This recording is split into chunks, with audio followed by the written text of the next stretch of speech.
The chandeliers in the grand ballroom scattered light like handfuls of diamonds tossed carelessly across the ceiling. Each crystal caught the warm glow and multiplied it, creating a universe of stars above the heads of New York's elite. I adjusted the collar of my simple black dress, the only formal attire I owned, feeling the rough fabric scratch against my collarbone. The dress had been on sale, a lucky find at a second-hand shop, but standing among women draped in designer silks, and men in tailored suits that probably cost more than my monthly rent, I felt the cheapness of it like a brand on my skin. "More champagne, miss?" A server glided past with a tray of flutes, bubbles rising to the surface like my anxiety.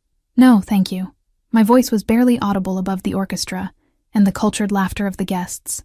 I didn't belong here, in this palatial mansion on the outskirts of the city, surrounded by people who had never worried about making rent or choosing between groceries or electricity. 6 weeks ago, I was just Sophia Riley, a 26-year-old art history graduate, working as a waitress at an upscale restaurant to pay off my student loans. Now I stood in the home of one of the most dangerous men in the city, waiting to meet his father. All because I had spilled red wine on the wrong man's custom suit. The memory made my stomach clench. I could still feel the cold dread that had washed over me when the restaurant had gone silent, when those dark eyes had locked onto mine, eyes that belonged to Alessandro Ricci, heir to an empire I hadn't known existed until that night. I'd expected to be fired, maybe even sued for the ruined suit. I hadn't expected him to return the next day, requesting me specifically as his server, or the day after that, or the flowers that began appearing at my apartment door, an apartment he shouldn't have known the address of.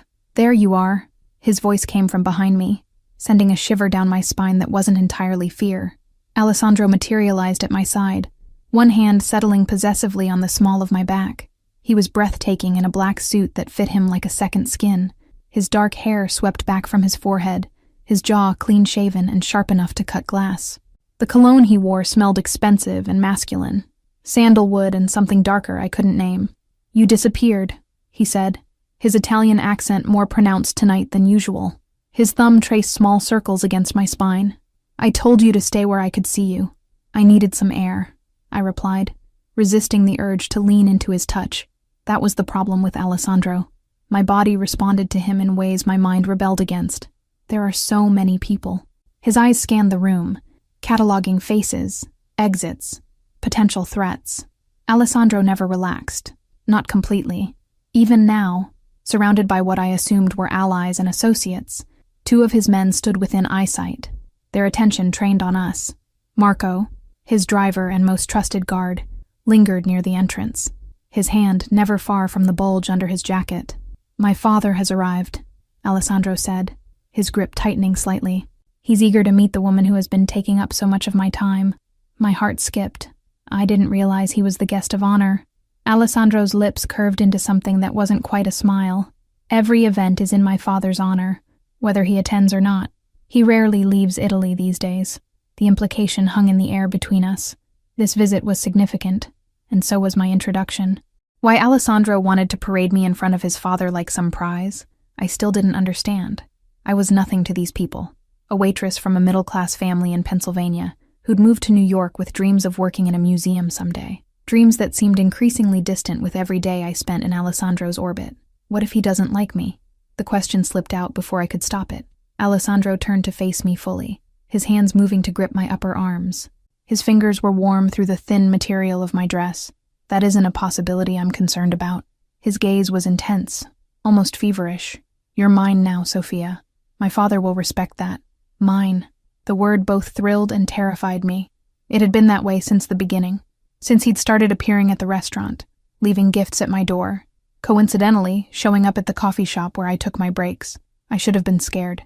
I should have reported him, changed jobs, moved apartments, but there was something in the way he looked at me, like I was precious and rare, that made me hesitate just long enough for curiosity to overcome caution. I hadn't known who he really was then. By the time I discovered the truth about the Ricci family, the businesses they controlled, the blood on their hands, I was already in too deep. "Come," Alessandro said, his hand sliding down to capture mine. "It's time." He led me through the crowd, which parted for him like water. People nodded respectfully as we passed, their eyes lingering curiously on me before darting away when Alessandro's gaze met theirs. The message was clear. Look, but not too long. Admire, but from a distance. We entered a smaller room off the main hall, more intimate but no less opulent. Heavy velvet drapes framed floor-to-ceiling windows that looked out onto manicured gardens. A fire crackled in a marble fireplace large enough for me to stand in, casting dancing shadows across antique furniture and oil paintings of stern-faced men who shared Alessandro's strong jawline and penetrating stare.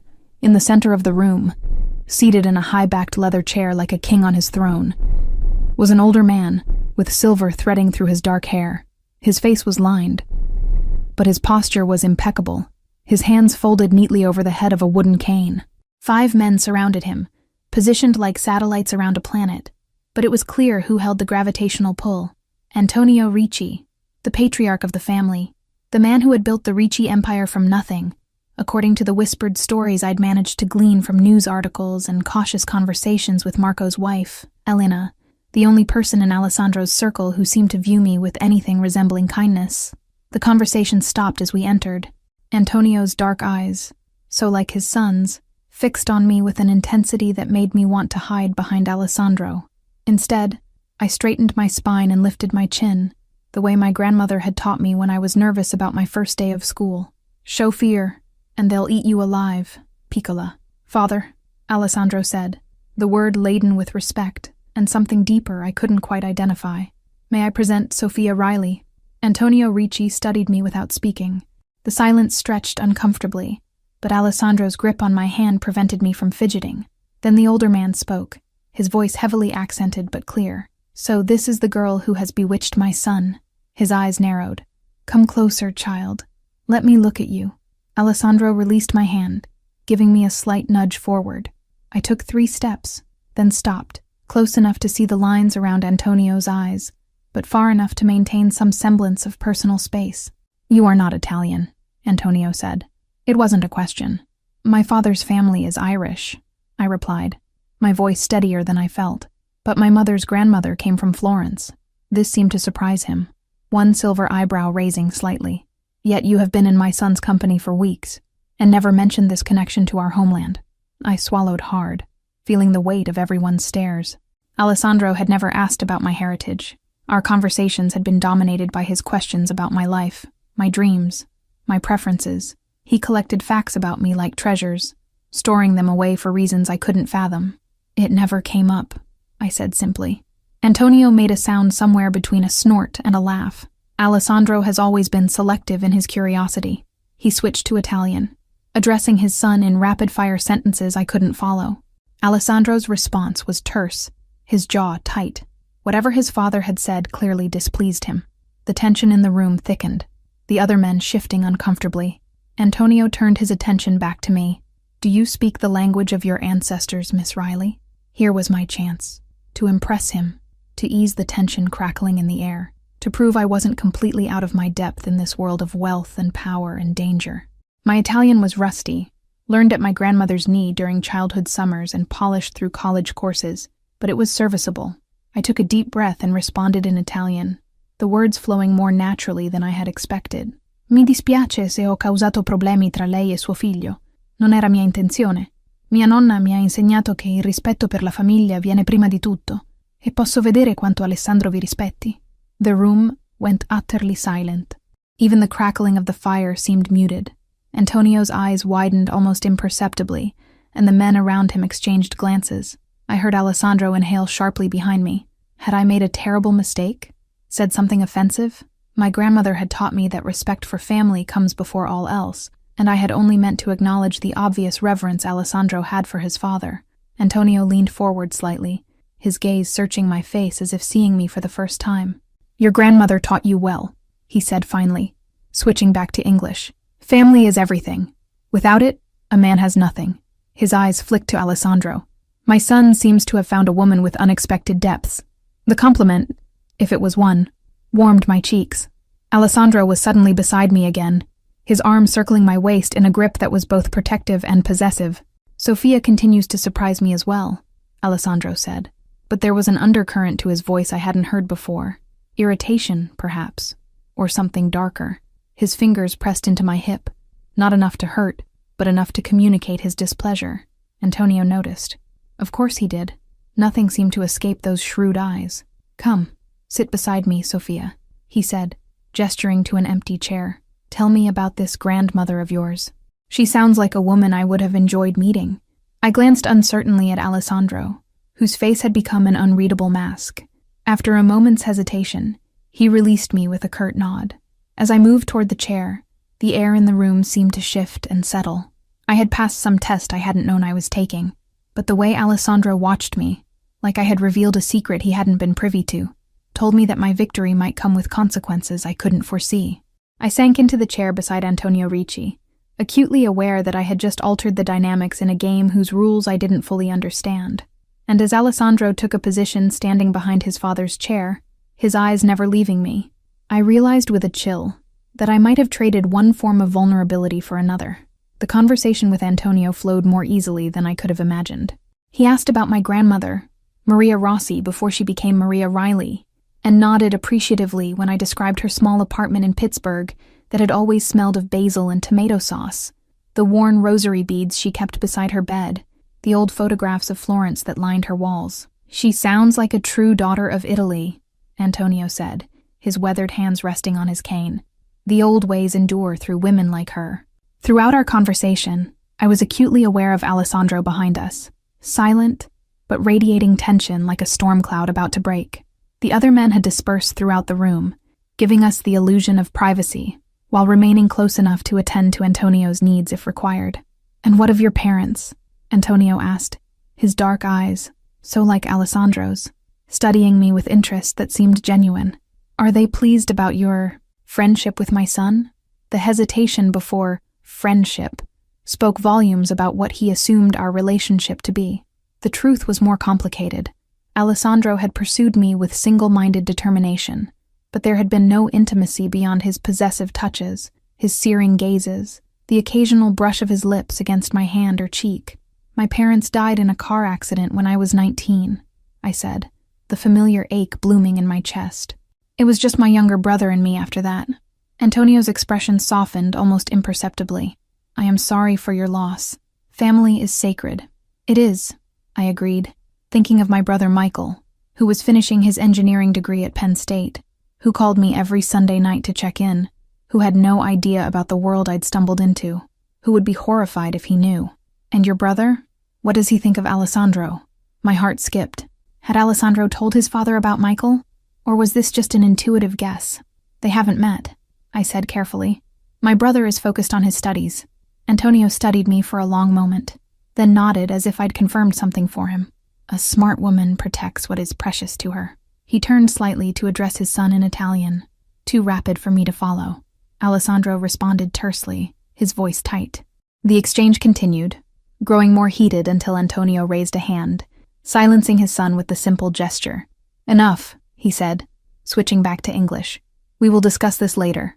His gaze returned to me, calculating but not unkind. "You must forgive an old man for being overprotective of his only son. Alessandro has never brought a woman to meet me before." This revelation sent a jolt through me. Never? Not once in all these years? The weight of it settled on my shoulders, making my simple black dress feel suddenly constricting. "I'm honored," I said, because it seemed like the only safe response. Antonio's smile didn't quite reach his eyes. "Honor. Yes, a rare quality these days." He shifted in his seat, a flicker of pain crossing his features. "Alessandro, help an old man to his feet. I should greet the other guests." Alessandro moved immediately to his father's side, supporting him as he stood. Despite his age and apparent frailty, Antonio Ricci commanded the room simply by existing within it. He was shorter than his son, but somehow seemed larger, his presence filling the space around him. "Miss Riley," he said, inclining his head toward me. "I look forward to continuing our conversation another time." As they moved toward the door, Antonio leaning slightly on his cane and his son's arm, he paused to say something privately to Alessandro. Whatever it was made Alessandro's posture go rigid, his hand curling into a fist at his side before he relaxed it with visible effort. Marco appeared at the doorway as if summoned, taking over escort duty from Alessandro. Antonio gave his son one last meaningful look before departing with his guard, leaving Alessandro and me alone in the room. The silence stretched between us, taut as a wire. Alessandro stood with his back to me, staring into the fire, his shoulders a hard line under his tailored jacket. I remained seated, uncertain whether to speak or wait for him to break the silence. When he finally turned, his expression was unreadable. You never told me you spoke Italian. It wasn't a question, but I answered anyway. You never asked. I've asked you about everything, he countered, moving toward me with the fluid grace of a predator. Your favorite color, the books that made you cry, the places you dream of visiting, your first kiss, how you take your coffee. I know the name of your childhood pet and the brand of shampoo you use. He stopped in front of me, looking down with eyes that burned. But somehow the fact that you speak my mother tongue never came up. I stood slowly, unwilling to remain at a disadvantage. Even so, he towered over me. It didn't seem important. He cut himself off with a sharp laugh that held no humor. You've spent weeks letting me translate menus for you, explain Italian phrases. You sat through an entire film with subtitles last weekend. Heat rose to my cheeks. It was true. I'd kept quiet about my knowledge of Italian, letting him assume I understood nothing when he spoke to Marco or Elena in his native language. I hadn't examined my reasons too closely, but now they seemed obvious. It had been a small rebellion, a secret kept in a relationship where he seemed to know everything about me while revealing so little of himself. I wanted to keep something for myself, I admitted, holding his gaze despite the anger I saw simmering there. You've taken over my life, Alessandro. You appear everywhere. You know everything. You've made it clear that I'm yours. The word caught in my throat. But I'm still me. I still have some choices. His eyes narrowed. Is that what you think? That I've taken your choices away? Haven't you? The words came out more forcefully than I intended. I still have the same job, but you own the restaurant now. I live in the same apartment, but your men watch the building day and night. My friends have stopped calling because they're afraid of you. The only person from my old life I still talk to is my brother, and I can't even tell him the truth about who you are. Alessandro stepped closer, eliminating the space between us. His hand came up to cup my cheek, his touch gentler than his expression suggested. I've given you everything, Sophia. Security, luxury, my attention. Do you know how many would kill to be in your position? I never asked for any of it, I whispered. I just wanted to apologize for ruining your suit. Something dangerous flickered in his eyes. Is that what you want? To go back to that life? Serving other men dinner? Living paycheck to paycheck in that tiny apartment? Looking at art in museums instead of owning it? His thumb traced my lower lip. Tell me you want to leave, and I'll let you walk out that door right now. My heart hammered against my ribs. Was he serious? Would he really let me go? Somehow, I doubted it would be that simple. Nothing with Alessandro was ever simple. What did your father say to you? I asked, instead of answering his question. Before he left, Alessandro's jaw tightened. My father thinks he knows what's best for everyone, especially me. And what did he say about me? His hand slid from my face to my throat, not squeezing but resting there, a reminder of his strength. He said you're either exactly what I need or exactly what I should fear, that a woman who keeps secrets has power. His eyes searched mine. He likes you. Relief washed through me, though I wasn't entirely sure why Antonio's approval mattered. Perhaps because it was clear that Alessandro valued it, despite their tense interactions. He also said, Alessandro continued, his voice dropping lower, that if I truly want you, I should marry you before someone else recognizes your value. My breath caught. Marry me? We've known each other 6 weeks. We haven't even... I stopped, heat flooding my cheeks. A slow, dangerous smile spread across Alessandro's face. Haven't even what, Tesoro? His hand moved from my throat to the nape of my neck, fingers tangling in my hair. Haven't even kissed properly? Haven't shared a bed? Haven't given in to what we both know is inevitable? I should have stepped away. Should have maintained some distance, some dignity. Instead, I swayed toward him, drawn by the gravitational pull that had existed between us since that first night when I'd spilled wine on his suit and looked up to find those dark eyes fixed on me. Why me? The question that had burned in my mind from the beginning finally escaped. Of all the women in New York, beautiful, sophisticated women from your world, why pursue a waitress with student debt and no connections? Alessandro's smile faded, his expression turning serious. Because from the moment you looked at me, really looked at me, not at my money or my name or my power, I knew you were different. His free hand came to rest on my waist, drawing me closer. You saw me, Sophia. Not the Ricci heir, not the businessman. Just me. It was the most personal thing he'd ever said to me. a glimpse behind the controlled facade he maintained. And God help me, it made my heart race for reasons that had nothing to do with fear. "There you are," a female voice drawled from the doorway. We broke apart, Alessandro's arm remaining possessively around my waist as we turned to face the intrusion. Valentina Moretti stood in the entrance, resplendent in a blood-red gown that clung to her perfect figure, her dark hair swept up to reveal the graceful line of her neck. She was everything I wasn't: Italian, wealthy, connected. The daughter of one of Antonio's oldest associates, according to Elena's whispered information. "Your father is looking for you, Alessandro," she said in Italian, her gaze sliding dismissively over me before returning to him. "Something about introducing you to Senator Harrison's son." Her red lips curved into a smile that didn't reach her eyes. "I'd be happy to keep your friend company while you're gone." The way she emphasized friend made it clear what she really thought of me.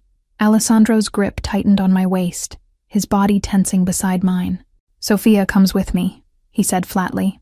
Valentina laughed, the sound like glass breaking. "To a business discussion? Surely not. Besides, I've been dying to get to know the woman who's captured so much of your attention lately." Her eyes met mine, glittering with malice. "We girls should stick together, shouldn't we?" Before Alessandro could respond, Antonio appeared behind Valentina, his expression stern. "Alessandro," he said, a word. For a moment, I thought Alessandro might refuse. His jaw worked as he looked from his father to Valentina to me. Finally, he bent to whisper in my ear, his breath warm against my skin. "Stay in this room. If she says anything to upset you, walk away. I'll find you." Then he pressed his lips to my temple, the most intimate contact we'd shared yet, and released me to follow his father, leaving me alone with a woman who clearly viewed me as an enemy. Valentina waited until the men's footsteps faded, before she stalked further into the room, her red dress whispering against the marble floor. "So you're the latest distraction," she said, switching to English. She circled me slowly, like a shark scenting blood. "I must admit, you're not what I expected." I forced myself to stand still under her appraisal, refusing to show the insecurity that churned in my stomach. "And what did you expect?" "Oh, the usual type Alessandro amuses himself with when he's bored.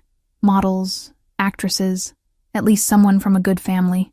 She stopped in front of me, her smile sharp as a blade. Not a waitress playing dress-up. The barb hit its mark, but I kept my expression neutral. "You seem to know a lot about Alessandro's preferences. We grew up together," Valentina said, moving to pour herself a drink from the crystal decanter on a side table. "Our families have been connected for generations. There was a time when everyone assumed we would eventually marry." She took a sip, watching me over the rim of her glass. "Some still do." The casual revelation sent a cold shiver down my spine. Was that true? Had Alessandro been intended for this woman all along? It would make sense. The joining of two powerful families, a match arranged since childhood. "If that's the case," I said carefully, "why is he with me now?" Valentina laughed again, the sound devoid of warmth. "Oh, Cara, men like Alessandro always take diversions before settling down to their responsibilities. You're new, different, a brief escape from the world he was born into." She set her glass down and moved closer, her expensive perfume enveloping me. "But make no mistake, he will return to where he belongs, to people who understand him, who share his blood and his legacy." I wanted to argue, to throw Alessandro's words back at her, that he had never brought a woman to meet his father before, that he had spoken of marriage, but something held me back. Doubt, perhaps, or the growing awareness that I was in far deeper than I had realized, caught in currents I didn't understand. "You're very confident for someone who's clearly threatened," I said instead, surprising myself with the backbone in my voice. Valentina's perfect features hardened. "Threatened? By you?" She stepped closer, until we were nearly nose to nose. "Let me explain something, little waitress. The world you've stumbled into has rules you can't begin to comprehend. Alessandro might be fascinated by your novelty for now, but novelty fades. Blood endures." She dropped her voice to a whisper. "And if you think Antonio Ricci will ever allow his only son and heir to marry an American nobody with no connections and no understanding of our ways, you're even more naive than you look." I forced myself to hold her gaze, even as her words found every insecurity I'd harbored since the night Alessandro had first appeared at my apartment door with flowers and that intense, possessive stare. "Maybe you should let Alessandro make his own choices," I said. Maybe you should ask him about Florence, Valentina countered, her smile turning triumphant when confusion flashed across my face. Or about why he really bought that restaurant where you work. Or about what happened to the last man who showed too much interest in something Alessandro considered his. Before I could respond, the door opened again, and Alessandro returned. One look at my face, and his expression darkened. He crossed the room in long strides, positioning himself between Valentina and me. "What did you say to her?" he demanded, his voice low and dangerous. Valentina's smile was pure innocence. "Just girl talk, Alessandro. Getting to know each other." She touched his arm lightly. "Your father wants to introduce me to the senator's son. Will you join us?" Alessandro removed her hand from his arm with deliberate care. "Leave," he said simply. Something flashed in Valentina's eyes. Hurt, anger, resignation, before she masked it with another brittle smile. "As you wish." She turned to me, venom dripping from her honeyed tone. "Lovely to meet you, Sophia. I'm sure we'll be seeing each other again, while you're still around." She swept from the room in a cloud of red silk and expensive perfume, leaving tension crackling in the air behind her. Alessandro turned to me immediately, his hands coming up to frame my face. "What did she say to you?" I met his gaze steadily, my earlier doubts crystallizing into questions I could no longer ignore. "She said I should ask you about Florence, and about why you really bought the restaurant." His expression shuddered, the openness from our earlier conversation vanishing. "Valentina has always been jealous and spiteful. That doesn't answer my question." His hands dropped from my face, his jaw tightening. "This isn't the place for that conversation." "Then where is?" I challenged, emboldened by the turmoil of the evening, the unexpected connection with Antonio, the revelations about Alessandro's past with Valentina, the growing certainty that I was caught in something far more complex than a wealthy man's infatuation with a waitress. "When will you tell me the truth, Alessandro?" "All of it." Something shifted in his expression. A decision made. "Tonight," he said finally, "after we leave here, I'll take you somewhere private, and I'll tell you everything you want to know." He reached for my hand, his fingers twining with mine. "But first, we need to get through the rest of this evening. Can you do that for me?" I hesitated, torn between pressing for answers now and the promise of full disclosure later. Finally, I nodded. "Yes, but I'm holding you to that promise." Alessandro's thumb traced circles on the back of my hand, his expression unreadable as he studied me. "You continue to surprise me, Sophia Riley." As he led me back toward the main ballroom, where Antonio Ricci would be holding court among New York's elite, I couldn't shake Valentina's words, or the chill they had sent through me. Blood endures. Novelty fades. I had entered Alessandro's world thinking it was a simple case of attraction, of a powerful man used to getting what he wanted setting his sights on me. Now I wasn't sure of anything, except that before the night was over, I would demand the truth, whatever it might cost us both. The remainder of the evening passed in a haze of forced smiles and polite conversation. Alessandro kept me at his side as we circulated through the crowd, his hand a constant presence at my waist, on my back, around my shoulders, marking me as his in ways that weren't lost on anyone watching. And people were watching, their curious gazes following us, as Alessandro introduced me to business associates, political figures, and family friends whose names blurred together in my memory. Antonio observed us from his place of honor, his dark eyes missing nothing. Occasionally he would summon Alessandro for private words, leaving me to stand awkwardly alone until my appointed guardian returned. During one such interlude, Elena, Marco's wife, appeared at my side with a glass of water. "You've caused quite a stir tonight," she said softly, her accented English warm and friendly despite the content of her words. "First with Antonio, now with Valentina. The old families are talking." I took a grateful sip of water, my throat dry from tension and forced small talk. "I didn't mean to cause problems." Elena's smile was sympathetic. "Intention rarely matters in this world, Kara. Only results." She glanced around, ensuring no one was within earshot. "Be careful with Valentina.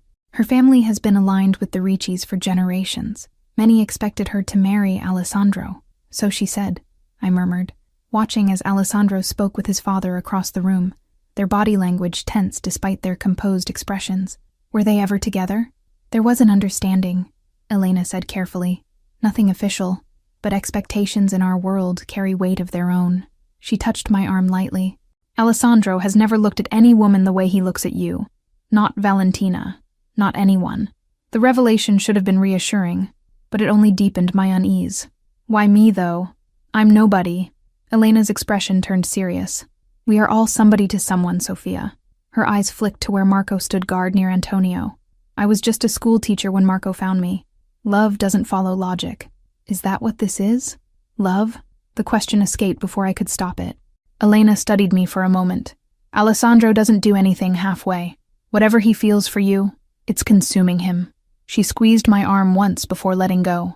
Just remember, the more precious something is to him, the more fiercely he will guard it, the more completely he will own it. Before I could respond, Alessandro materialized at my side, his expression stormy as he nodded to Elena. Keeping my guest company, Elena? Very thoughtful. Elena dipped her head respectfully. Of course. Sophia is a delight. She excused herself with a final meaningful glance at me, disappearing into the crowd. What did she say to you? Alessandro asked, his voice low as his arm wound possessively around my waist. She was just being friendly, I replied, tired of his suspicion. Unlike most people here. Alessandro's lips pressed into a thin line as he surveyed the room. These people respect power and lineage. They're trying to determine where you fit. And where exactly is that? I challenged, keeping my voice down despite my frustration. What am I to you, Alessandro? Your girlfriend? Your possession? A novelty, as Valentina suggested? His fingers tightened on my hip. We're leaving, he said abruptly. I promised you answers and you'll have them, but not here. Without waiting for my response, he guided me across the ballroom toward his father. Antonio looked up as we approached, his shrewd gaze taking in Alessandro's tense posture and my flushed face. Leaving so soon? He asked, though his tone suggested he'd expected it. Sophia isn't feeling well, Alessandro replied smoothly. I'm taking her home. Antonio's eyes found mine, searching. Whatever he saw there seemed to satisfy him. Very well. He reached for my hand, his grip surprisingly strong for an elderly man. It was a pleasure to meet you, Miss Riley. I trust we will speak again soon. I'd like that, I said, and meant it despite everything. There was something about Antonio Ricci that commanded respect, a dignity that went beyond his obvious power. He patted my hand before releasing it, then said something to Alessandro in rapid Italian. I caught only fragments, careful and watching in what might have been protect her, before Alessandro nodded curtly. Marco will drive us, Alessandro said, steering me toward the exit. Outside, the night air was cool against my flushed skin. Marco appeared with the car, a sleek black Mercedes with tinted windows, before we'd even descended the mansion's grand staircase. Another guard opened the rear door for us, his eyes scanning the darkness constantly. Once inside the vehicle, with privacy glass separating us from Marco in the front, Alessandro finally released me. The absence of his touch was both a relief and a loss. Where are we going? I asked, as Marco pulled away from the mansion, two other identical Mercedes falling into formation ahead and behind us. Somewhere we can talk privately, Alessandro replied, loosening his tie. In the dim light of the car, his profile was sharp as a blade, his jaw tight with tension. I gazed out the window at the lights of New York receding as we headed toward what appeared to be the harbor. I want the truth, Alessandro. All of it. The truth, he repeated, a bitter edge to his laugh. The truth is rarely simple, Sophia. Try me. He turned to face me fully, his expression unreadable in the shadows. What do you want to know first? I thought of Valentina's taunts, the questions that had been building since that first night. Florence. Why did Valentina tell me to ask you about Florence? Alessandro was silent for so long I thought he might not answer. Finally he sighed, running a hand through his dark hair. Because she knew it would unsettle you. Because Florence connects us in ways neither of us realized until tonight. What does that mean? Your grandmother, he said. Maria Rossi, from Florence. His gaze held mine. My grandfather was born in Florence. The Ricci family controlled most of the city for generations before my father moved our base of operations to New York. A chill ran down my spine. That's just a coincidence. Alessandro's smile held no warmth. I don't believe in coincidences, Sophia. When you spilled wine on my suit that night, when I looked into your eyes and felt something I'd never felt before, that wasn't chance. That was fate. You can't possibly believe I had you investigated, he cut in, his voice matter-of-fact. After the second time I came to the restaurant. Background checks, family history, standard procedure for anyone who catches my attention. Anger flared in my chest. Standard procedure. You had no right. I have every right to protect myself and my family, he countered. The name Maria Rossi didn't mean anything to me then, but tonight, When you greeted my father in perfect Italian, when you mentioned Florence." He shook his head. My father recognized the connection immediately. "What connection?" I demanded. "So my grandmother was from the same city as your grandfather." "That's hardly significant in a world where millions of Italians immigrated to America." Alessandro leaned closer, his eyes intense. "The Rossis were once a powerful family in Florence, rivals to the Riccis, until my grandfather eliminated the competition and took control of their territories. The surviving Rossis fled, to America, to other parts of Europe. My blood ran cold. Eliminated? What does that mean?" "It means exactly what you think it means," Alessandro said quietly. "This isn't a world of corporate takeovers and polite business acquisitions, Sophia. It's blood and territory and power." "Are you saying—" I could barely form the words, my mind reeling with implications. "Are you saying my grandmother's family was involved with the Mafia?" "I'm saying your blood is as old and powerful as mine, that we come from the same world, whether you knew it or not." His hand found mine in the darkness. "When I tell my father you're nobody, he sees a lie. He sees the descendant of his oldest enemies sitting beside his son." The car turned onto a private road, leading to what appeared to be a marina. Through the windshield I could see lights reflecting off dark water, the silhouettes of yachts and smaller vessels bobbing gently in the night. "This doesn't make sense," I said, trying to reconcile the grandmother I'd known, with her tomato sauce and rosary beads, with the world Alessandro was describing. My grandmother was just an ordinary woman. My mother was a kindergarten teacher. We were a normal family. "Because Maria Rossi reinvented herself," Alessandro replied. "She buried her past and built a new life, far from Florence and the blood feud that had decimated her family. She married an Irish-American and raised American children who knew nothing of their heritage." His expression softened slightly. "But she taught you Italian. She kept that connection alive in you." The car stopped at a gated entrance to the marina. Marco exchanged words with a security guard, who immediately raised the barrier to allow our small convoy through. "I don't believe you," I said, though doubt had begun to creep in. My grandmother had rarely spoken about her life before America. The few times I'd asked, she'd changed the subject, or given vague answers about troubled times in Italy. "You don't have to believe me," Alessandro said, "but it explains everything. Why I was drawn to you so powerfully. Why my father, who despises outsiders, accepted you so quickly once he realized who you are." His thumb traced circles on the back of my hand. "It's in your blood, Sophia. The fire, the strength, everything I saw in you from the first moment." I pulled my hand away, my thoughts in chaos. "So what are you saying? That you pursued me because of some twisted fascination with my family history? That I'm part of a revenge fantasy?" Alessandro's eyes flashed dangerously. "I pursued you because from the moment I saw you, I knew you were mine. Learning about your connection to Florence only confirms what I already felt, that we're bound by something older and deeper than either of us understood." The car came to a stop at the end of a private dock.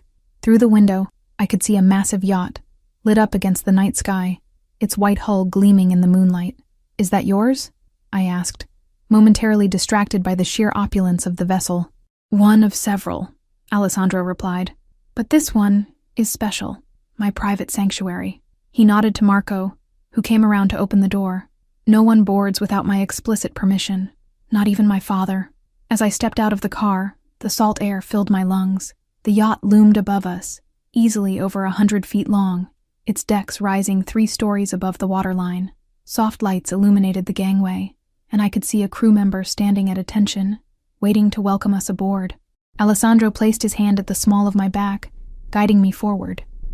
"My home on the water," he said, "where we can speak freely, without eyes or ears reporting back to my father or Valentina's family." I hesitated at the foot of the gangway. "If I board that yacht with you, am I leaving with more questions or actual answers?" Alessandro's expression turned solemn. "I swear to you, Sophia, tonight I will tell you everything, who I really am, what I want from you, why I bought the restaurant." His eyes held mine. "And then you'll have a choice to make." "What kind of choice?"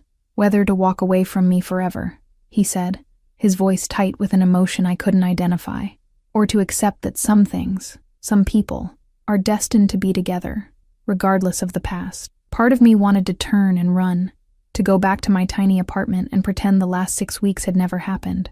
But a larger part, the part that had been drawn to Alessandro from the beginning, despite all logic and self-preservation, needed answers. I took a deep breath and stepped onto the gangway. Show me. The yacht's interior was a study in understated luxury. Gleaming wood, supple leather, tasteful artwork that I recognized as original pieces by masters. Alessandro led me through a main salon with panoramic windows, up a curved staircase to an upper deck, and finally into what appeared to be a private study. The room was masculine and elegant, with bookshelves lining one wall, a large desk dominating one corner, and comfortable seating arranged to take advantage of the view. A bar cabinet stood open, crystal decanters catching the light. Drink? Alessandro asked, moving to pour himself what looked like whiskey. No, thank you. I needed a clear head for whatever revelations were coming. Alessandro nodded, downing his drink in one swallow before setting the glass aside. He shrugged out of his suit jacket, draping it over a chair before loosening his tie further. The actions were oddly intimate, a man making himself comfortable in his private space. Sit, he said, gesturing to a leather sofa. This may take some time. I perched on the edge of the sofa, my back straight, hands folded in my lap. Alessandro remained standing, pacing slowly before stopping to look out the window at the lights of New York in the distance. My father built an empire, he began, his voice low and measured. He took what my grandfather had started in Italy and expanded it across continents. Legitimate businesses, shipping, construction, real estate, technology, and other ventures that operate in shadows. Criminal enterprises, I said plainly. Alessandro turned, his expression unreadable. The line between legal and illegal is often a matter of who writes the laws, Sophia.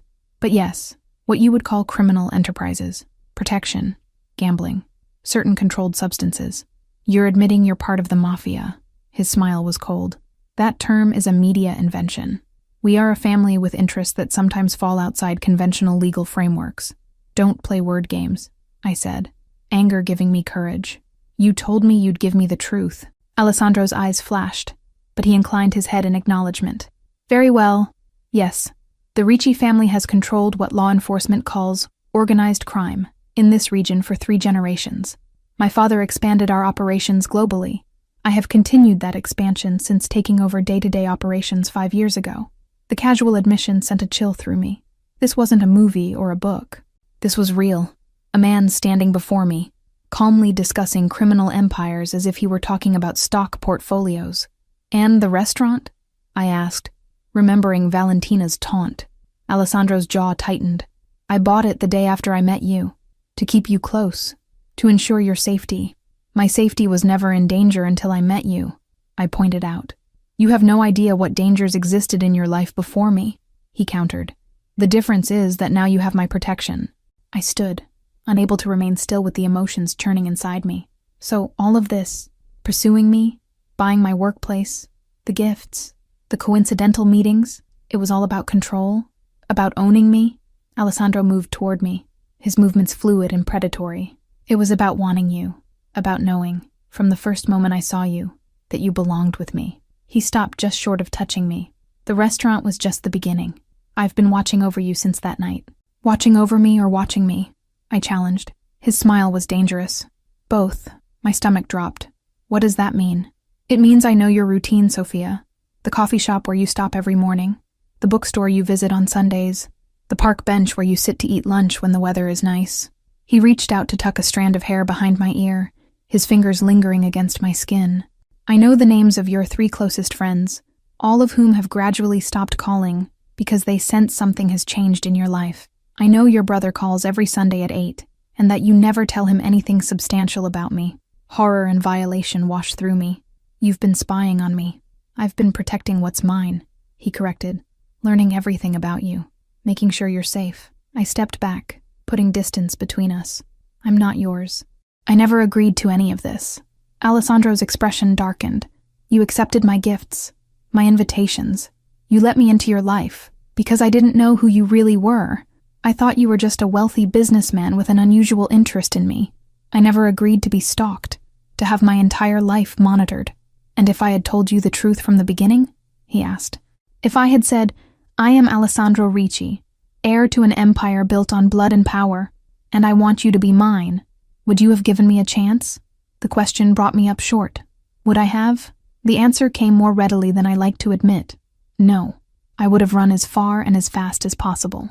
That's why I didn't tell you, Alessandro said, reading the truth in my silence. I needed you to know me. The man, not the name or the reputation, before you knew what I am. And what exactly are you? I asked, my voice barely above a whisper. Alessandro closed the distance between us again, his hands coming up to frame my face. This time I didn't pull away. I am a man who has never wanted anything or anyone the way I want you, he said, his eyes burning into mine. A man who would burn down the world to keep you safe. A man who, for the first time in his life, is willing to give someone power over him. My heart hammered against my ribs. What does that mean? It means I love you, he said simply. It means I want you by my side, as my equal, my partner, my wife. The declaration stole my breath. 6 weeks of intense pursuit, of mysterious gifts and longing gazes, and now this man, this dangerous, powerful man, was offering me everything. You can't possibly mean that, I said. You barely know me. I know everything about you, Alessandro countered. Your hopes, your fears, your strength. I know that you're the daughter of Maria Rossi's bloodline, whether you understood what that meant before tonight or not. I know that you're the only woman who has ever made me question my path, my purpose. His thumbs stroked my cheeks gently. I know that when you're not with me, I can't think of anything but finding you again. This is insane, I whispered. We come from different worlds. No, he said firmly. We come from the same world. You just didn't know it until now. His gaze intensified. Your grandmother fled from who she was, who her family was. She buried her heritage and her power. But it lives in you, Sophia. I saw it from the beginning. I pulled away from his touch, needing space to think. Even if what you're saying about my grandmother is true, and I'm not convinced it is, that doesn't make me like you. I'm not part of all this. I gestured vaguely at the yacht, at the wealth and power it represented. But you could be, Alessandro said. By my side, protected, cherished. His voice dropped lower. I would give you the world, Sophia. At what cost? I challenged. My freedom? My identity? The simple life I was building? Alessandro's expression hardened slightly. The simple life where you worked 60 hours a week to barely make rent? Where your art history degree gathered dust while you served drinks to men who didn't even see you? He moved closer again, his presence overwhelming. I see you, Sophia. I always have. The words echoed what he'd said earlier, and despite everything, they resonated deep within me. In the weeks since Alessandro had entered my life, I had felt seen in a way I never had before. Valued. Important. If what you say about my grandmother is true, I said slowly, if our families were rivals, doesn't that make this even more complicated? Your grandfather eliminated my family's power. Doesn't that make us enemies, not destined lovers? Alessandro's smile was dark and satisfied. What better way to unite two bloodlines than through marriage? To end an ancient feud? My father sees it. Why do you think he accepted you so quickly tonight? He reached for my hand, bringing it to his lips. The daughter of Rossi blood, the son of Ricci power. Together. The romantic in me, the part raised on fairy tales and grand gestures, wanted to surrender to the intoxicating vision he painted. But the practical, cautious part held firm. I need time, I said, to process all of this, to decide what I want. Alessandro studied me for a long moment, then nodded. Time, he agreed, but not distance. Not now that Valentina has seen you as a threat. Not now that the families know of your existence. His expression turned grave. The world I inhabit is dangerous, Sophia. Now that you've been connected to me publicly, that danger extends to you as well. Fear curled in my stomach. Are you threatening me? Never, he said fiercely. I'm warning you of threats that exist whether you choose to be with me or not. There are people who would use you to get to me now, who would see harming you as a way to hurt me. His hands gripped my shoulders. Let me protect you. Stay here, on the yacht, while you consider your decision. Alarm bells rang in my head. You want me to stay here? With you? The yacht has 6 guest staterooms, Alessandro said. You can have complete privacy, your own space. The crew will attend to your needs. You'll be safe here while you think. It sounded reasonable, but a voice in the back of my mind whispered that stepping further into Alessandro's world, onto his territory, would make it that much harder to leave if I decided to. And if I refuse? I asked. If I want to go home to my apartment tonight? Alessandro's expression didn't change, but something in his eyes hardened. Then Marco will drive you home, and 4 of my best men will guard your building day and night until you've made your decision. His voice was calm, matter of fact. Either way, Sophia, your life has changed. The only question is whether you'll accept my protection willingly or force me to provide it from a distance. The truth of his words settled over me like a weight. There was no going back to before. Not now that I'd been seen with Alessandro at his father's event. Not now that Valentina had marked me as competition. Not now that I knew the truth about who Alessandro really was. I was caught in a current stronger than my ability to swim against it. 1 week, I said finally. I'll stay here for 1 week while I consider everything you've told me. But I need guarantees of my freedom. My brother needs to be able to reach me. I need to be able to leave if I choose to. Relief flashed across Alessandro's face before his features smoothed into a more controlled expression. Of course. You're not a prisoner, Sophia. You're a guest. He lifted my hand to his lips again. 1 week, and then you'll give me your answer.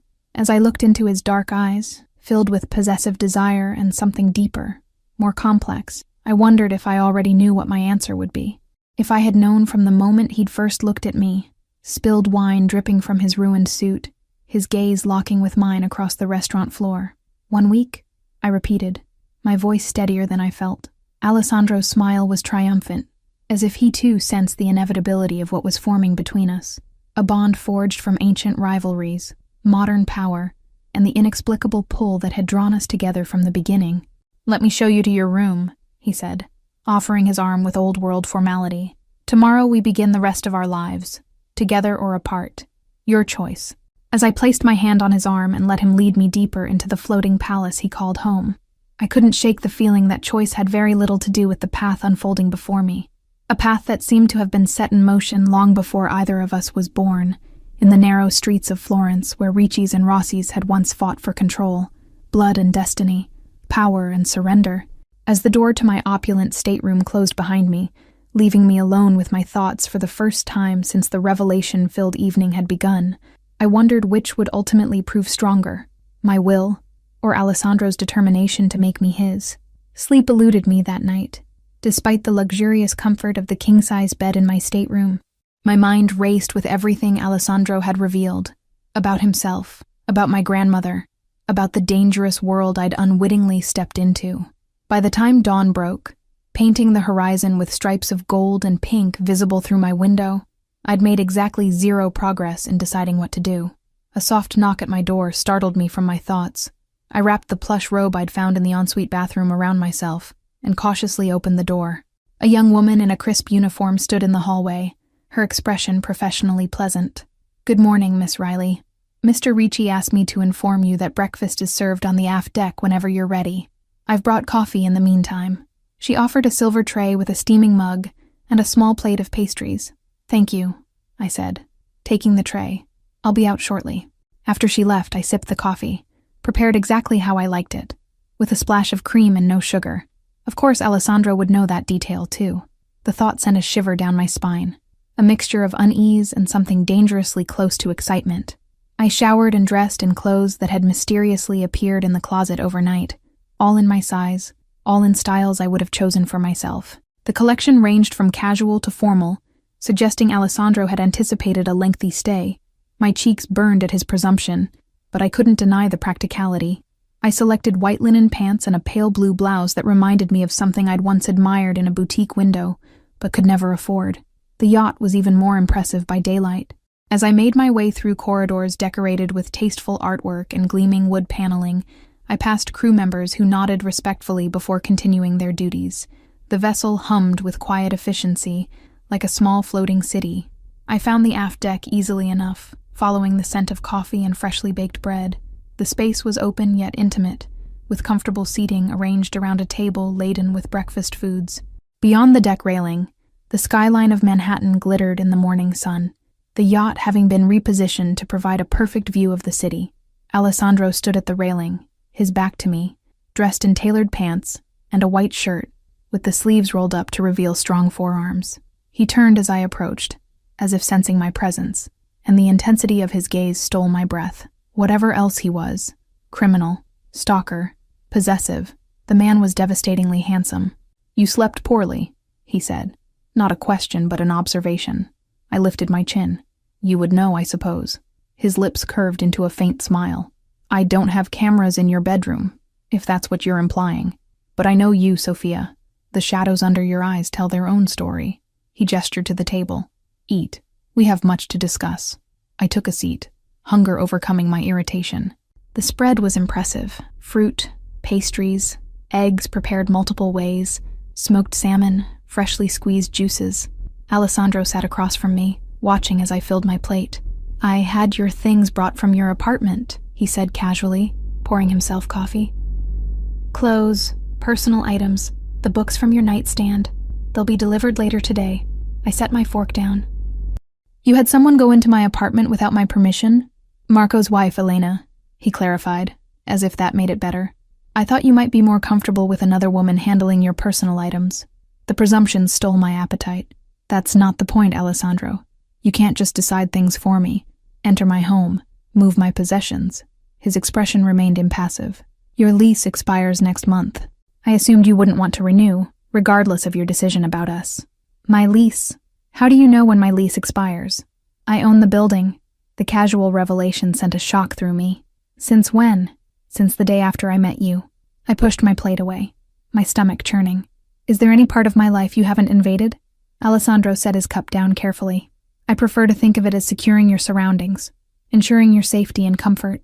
By taking over my life without my knowledge or consent. His dark eyes met mine steadily. You never complained about the reduced rent, the upgraded security system, the repairs that were mysteriously completed overnight. You accepted these improvements to your life without question. He was right, and that made it worse. I had noticed changes. The building's broken entry system suddenly fixed. The eternally malfunctioning elevator working perfectly. My rent reduced by 20% due to a building-wide adjustment. I had accepted these improvements as rare good luck, never questioning their origin. That doesn't make it okay, I said, but my protest sounded weak even to my own ears. I protected what was precious to me, Alessandro said simply. I always will.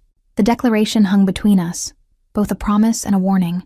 I took a deep breath, trying to organize my thoughts. Tell me more about my grandmother, I said finally, about her family in Florence. You claim they were like yours. I need proof. Alessandro studied me for a moment, then nodded. Fair enough. He stood, extending his hand. Come with me. I hesitated before placing my hand in his, allowing him to lead me back into the yacht's interior. We descended a level and entered what appeared to be a state-of-the-art office. One wall was lined with computer monitors, another with books and files. Alessandro moved to a sleek desk and typed something on a laptop. Your grandmother's maiden name was Maria Rossi, born 1937 in Florence, daughter of Vincenzo Rossi and Lucia Conti. He turned the screen to show me a digital scan of what appeared to be an old document, a birth certificate. The Rossi family controlled most of Florence's northern district for 3 generations, specializing in art theft and forgery, protection of local businesses, and later, control of shipping routes through the port of Livorno. My mouth went dry as I stared at the document, at the name that matched my grandmother's. This could be anyone. Rossi is a common name. Alessandro nodded, unsurprised by my skepticism. It is. But this particular Maria Rossi disappeared from Florence in 1955, shortly after her father and 2 brothers were killed in what newspapers called a business dispute. He pulled up another document, a newspaper clipping with a headline in Italian. I could make out enough to understand it described a shooting that had left 3 members of a prominent family dead. That business dispute was my grandfather's work, Alessandro continued, his voice matter-of-fact. The final move in a power struggle that had lasted decades. The Ricci family took control of Rossi territories, absorbed their operations. The surviving Rossis scattered, Maria being one of them. He pulled up another document, a passenger manifest from a ship sailing from Naples to New York in 1955. There, among dozens of names, was Maria Rossi, age 18. She came to America alone, I murmured, trying to reconcile this information with the grandmother I'd known, the woman who baked cookies and taught me Italian lullabies. She carried the equivalent of what would now be about $2 million in cash and jewels, Alessandro said. The Rossi family emergency fund, enough to build a new life, to hide her identity, to become someone new. I sank into a chair, my legs suddenly unsteady. This can't be true. My grandmother was just a normal woman. She married my grandfather, an accountant for God's sake. They lived in Pittsburgh. They went to church on Sundays. Alessandro knelt before me, his hands covering mine. She reinvented herself, buried her past, became the woman you knew and loved. His eyes held mine. But blood remembers, Sophia. The fire in you. The strength I saw from our first meeting. That comes from generations of Rossi power. I pulled my hands away. This is insane. You're telling me my sweet grandmother who made me Easter bread and taught me to crochet was from some mafia dynasty? I'm telling you that your grandmother was a survivor, Alessandro corrected. That she took the legacy of her family, their strength, their resilience, their power, and channeled it into building a new life, into protecting her children and grandchildren from the dangers she had known. His expression softened slightly. She succeeded, Sophia. She kept you safe, kept you innocent. But she couldn't change your blood. I stood abruptly, needing space.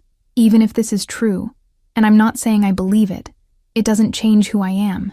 I'm still just Sophia Riley, art history major turned waitress. I'm not some mafia princess. Alessandro's smile was gentle but knowing. You've never been just anything, Tesoro. From the moment I saw you, I recognized something in you. A fire, a strength beyond ordinary people. Now I understand why.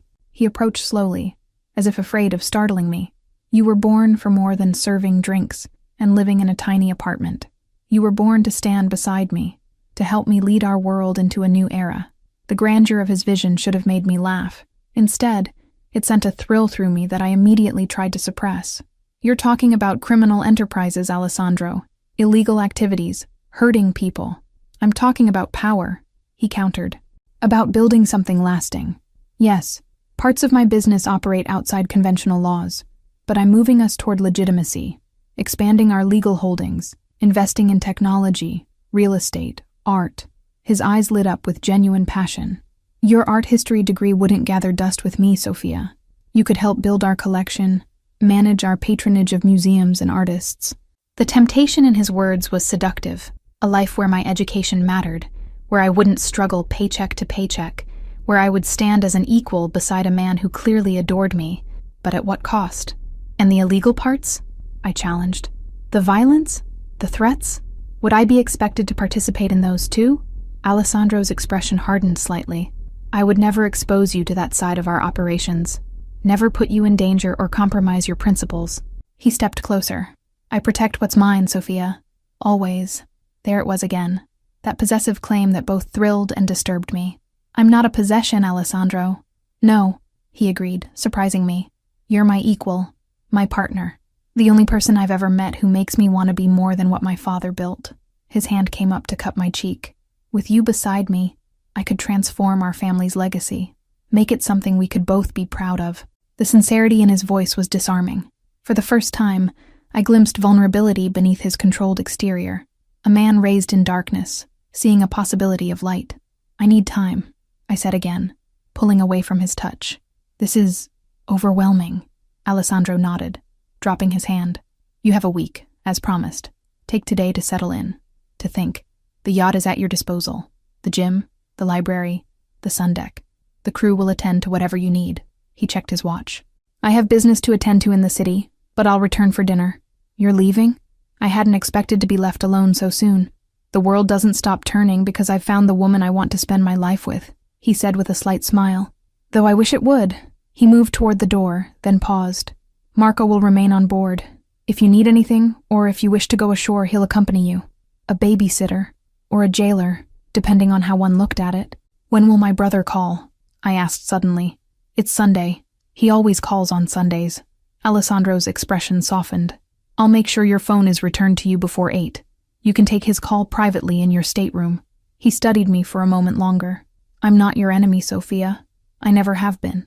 After he left, I wandered the yacht in a daze, trying to process everything I'd learned. The vessel was even larger than it had appeared from the outside, with multiple lounges, a cinema room, a gym with floor-to-ceiling windows overlooking the water, and a library stocked with first editions. In that library, I found a photo album hidden among leather-bound classics. Inside were black and white photographs of stern-faced men and elegantly dressed women, the Ricci family through generations. I recognized Antonio in some of the later photographs, younger but still commanding, his arm around a beautiful woman who must have been Alessandro's mother. And there, in the oldest section of the album, was a photograph that made my blood run cold. A group of men standing outside what appeared to be a Florentine villa. The caption, written in faded ink, read, Vittorio Ricci celebrates acquisition of Rossi territories, 1955. The men were smiling, champagne glasses raised in victory. Behind them, partially visible, was what appeared to be a family crest carved into the villa's stonework. A rose wrapped around a sword, the same design I'd seen countless times as a child, on a ring my grandmother wore but never explained. My hands trembled as I closed the album. Alessandro hadn't been lying. The evidence was too specific, too consistent with fragments of memory from my childhood. My grandmother's reluctance to speak of Florence, her startled expression when I'd once asked about the ring, the way she'd taught me Italian but discouraged me from ever visiting Italy. I spent the rest of the day in a fog, moving from room to room, barely noticing the spectacular views or luxurious surroundings. Crew members appeared periodically to offer food, drinks, or assistance, but otherwise left me to my solitude. By late afternoon, I found myself on the sun deck, wrapped in a cashmere throw despite the mild temperature, staring at the Manhattan skyline. The city I'd moved to with such hope and ambition 4 years ago now seemed like a different world, one I'd been only playing at living in, unaware of the currents of power flowing beneath its surface. Ms. Riley? Marco's voice startled me from my thoughts. Mr. Ricci asked me to inform you that he's been delayed. He suggests you dine without him. The chef can prepare whatever you'd like. I nodded, not particularly disappointed. I needed more time to sort through my thoughts before facing Alessandro again. Thank you, Marco. Just something simple would be fine. Marco hesitated, then sat in a chair nearby, his usual stoic expression softening slightly. If I may, Ms. Riley. Elena asked me to check on you. She was concerned after last night. The mention of Elena, the only person in Alessandro's world who had shown me genuine kindness, broke through my numbness. Did she know? About my grandmother? About the connection between our families? Marco shook his head. No. That revelation surprised everyone, including Alessandro. His dark eyes studied me. But Elena has good instincts about people. She said from the beginning that you were different, that you might be the one to change him. Change him? I echoed. Marco seemed to choose his words carefully. Alessandro has always been driven, focused, ruthless when necessary. It's what makes him effective as our leader. He glanced out at the city lights beginning to twinkle in the gathering dusk. But since meeting you, there have been changes. Small ones, perhaps not visible to most. But Elena and I have known him since childhood. We see them.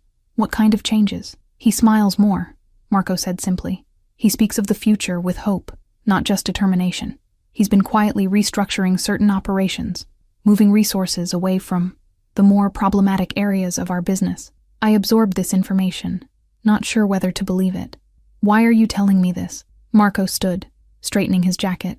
Because whatever you decide this week will change more than just your life. He paused. Your phone is on the table in your stateroom. Your brother will likely call soon. After he left, I remained on deck until the chill drove me inside. I picked at the meal delivered to my stateroom, some kind of delicate pasta dish that I barely tasted, and waited for my phone to ring. When it did, exactly at 8, I nearly lunged for it. Michael, I breathed, relief washing through me at the sound of my brother's voice.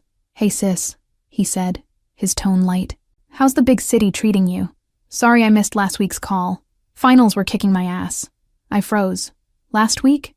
I hadn't spoken to Michael in 2 weeks. Not one. Which meant, no problem, I said, forcing normality into my voice. I've been busy too. How are classes? As Michael launched into a detailed account of his engineering projects, my mind raced. Someone had spoken to my brother last Sunday. Someone pretending to be me. Alessandro? One of his people? The violation sent a wave of nausea through me.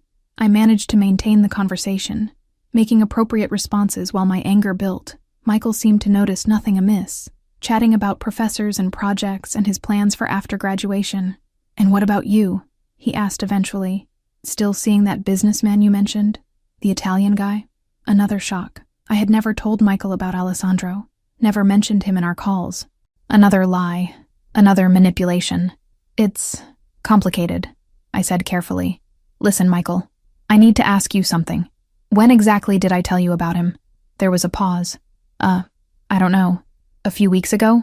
You said you'd met someone, that he was taking you to nice restaurants, showing you around parts of the city you'd never seen before. You seemed pretty into him. Michael's voice turned teasing. First guy you've mentioned since that disaster with Ryan sophomore year, so he must be special. My blood ran cold. Weeks of false conversations, manufactured updates about a relationship I'd never discussed with my brother. How long had Alessandro been monitoring my calls? Intercepting them? Having someone impersonate me? Soph, you still there? Michael asked. I swallowed hard. Yeah, sorry. Bad connection for a second. I needed to warn him somehow, to let him know something was wrong without alerting whoever might be listening. Hey, do you remember that code we made up when we were kids? For when one of us was in trouble? Michael laughed. The Mayday thing? Where we'd talk about visiting Grandma's grave if something was wrong. Man, we were dramatic kids. Relief washed through me. He remembered. Yeah, that one. I was just thinking about it the other day. Random, but okay. He paused. Everything all right, Soph? You sound weird. I forced brightness into my voice. Everything's fine, just tired. Actually, I've been thinking about taking a trip soon. Maybe to Pittsburgh, to visit Grandma's grave. It's been too long. The coded message hung between us for a moment. I held my breath, praying he would understand. Grandma's grave? Michael repeated, his voice suddenly careful. Yeah, it has been a while. When were you thinking of going? Maybe next weekend, I said, my heart pounding. I'll let you know. Actually, Michael said slowly, I might join you. I could use a break from campus. Let's talk details later this week. Understanding passed between us, silent but clear. Something was wrong. He would be ready. We finished the call with casual goodbyes, but my hands were shaking as I set the phone down. If Alessandro had been monitoring my calls with Michael for weeks, having someone impersonate me, what else had he done? What other parts of my life had he infiltrated without my knowledge? The door to my stateroom opened without a knock. Alessandro stood in the threshold, his expression thunderous. Gone was the controlled, seductive man from this morning. In his place stood someone darker, more dangerous, the true face of a man who commanded an empire built on violence and fear. Going to Pittsburgh next weekend? He asked, his voice deceptively soft. To visit your grandmother's grave? So he had been listening. Of course he had. I stood, refusing to be intimidated despite the fear coursing through me. You've been intercepting my calls with my brother, having someone pretend to be me, feeding him information about us that I never shared. Alessandro stepped into the room, closing the door behind him. I've been protecting you, ensuring your brother didn't become concerned about changes in your life that might prompt him to investigate, to put himself in danger, by lying to him, by violating my privacy, my relationship with my only living family. Anger gave me courage. What gives you the right? I told you, Alessandro said, advancing toward me. I protect what's mine. I am not yours, I shouted, backing away until I hit the wall. I never agreed to this, to being watched, manipulated, controlled. This isn't love, Alessandro. It's obsession, possession. Something dangerous flickered in his eyes. And what would you know of love, Sophia? Your college boyfriend who cheated on you with your roommate. The meaningless dates you've gone on since moving to New York. Men who saw your beauty but never your fire, your strength. The fact that he knew these details about my past, details I'd never shared with him, only fueled my anger. At least those relationships, however flawed, were based on choice, on mutual respect, not on surveillance and manipulation and lies. Alessandro moved closer, until I could feel the heat radiating from his body. Everything I've done has been for you, to keep you safe, to give you the life you deserve. You don't get to decide what life I deserve. I pushed against his chest, surprising both of us with my vehemence. That's my choice, mine alone. For a moment, something like uncertainty flashed across his features, an expression I'd never seen on him before. Then his face hardened again. Your coded message to your brother, he said. What were you planning? To run away? To have him rescue you? His laugh was bitter. From what, Sophia? From luxury? From protection? From a man who would give you the world? From a prison, no matter how gilded? I shot back. From a man who claims to love me but doesn't trust me enough to make my own choices, who spies on me, who lies to me, who manipulates the people I love. Alessandro's hands came up to grasp my upper arms, not hard enough to hurt, but firm enough to hold me in place. I have given you choices, Sophia. I brought you here to give you time to decide our future. I've been nothing but patient. Patient? I interrupted with a disbelieving laugh. You've systematically invaded every aspect of my life for 6 weeks. You've been stalking me, controlling me, isolating me from everyone who cares about me. And now I find out you've been manipulating my relationship with my brother? I shook my head, blinking back angry tears. That's not patience, Alessandro. That's calculated manipulation. His grip loosened slightly, something shifting in his expression. You don't understand the threats that exist in my world. The danger you would be in if I didn't take these precautions. I'm only in danger because of you. I pushed against him again, and this time he let me go. I moved to the other side of the room, putting the bed between us. I was perfectly safe before you decided I belonged to you. Alessandro ran a hand through his hair, a rare gesture of frustration that cracked his usual controlled demeanor. You can't go to Pittsburgh, he said finally. It's not safe for you to travel alone right now. Because of what? Valentina? Your father's enemies? The ghosts of my grandmother's family? I crossed my arms. Or because you're afraid I won't come back. His silence was answer enough. I trusted you, I said quietly. Despite my better judgment, despite all the red flags, I let myself believe that there could be something real between us, that underneath all the intensity and possessiveness was a man who genuinely cared for me. I met his gaze steadily. But you don't care for me, Alessandro. You care for the idea of me, the possession of me, not the real me with my own thoughts and choices and independence. Something flickered in his eyes. Pain, perhaps, or recognition. That's not true, he said, his voice lower than before. I see you more clearly than anyone ever has, Sophia. I know you, your strength, your fire, your capacity for more than the small life you've been living. If you really knew me, I countered, you would understand that freedom to make my own choices is non-negotiable, that trust is essential, that I can't love someone who lies to me, who manipulates me, who treats me like a prize to be won and locked away. Alessandro's expression stilled, his eyes searching mine. Love, he repeated. You said love. I hadn't realized my choice of words until he pointed it out. Heat rushed to my face. That's not the point. It is precisely the point, he interrupted, moving toward me again, slower this time. You feel it too, Sophia. This connection between us, this inevitability. He stopped at the edge of the bed, respecting the barrier between us. I have made mistakes in how I've handled this. Perhaps my methods have been excessive, but my feelings for you are real, more real than anything I've ever known. The sincerity in his voice made something in my chest ache. That was the cruelest part of all. I believed him, believed that in his twisted way, he did love me. And worse, despite everything I just learned, some part of me still responded to him, still wanted him. If your feelings are real, I said carefully, then prove it. Give me actual freedom, not the illusion of it. Let me make real choices, not predetermined ones. Alessandro studied me for a long moment. What exactly are you asking for? I took a deep breath. First, no more interference with my brother. I talk to him privately, and no one pretends to be me or monitors our calls.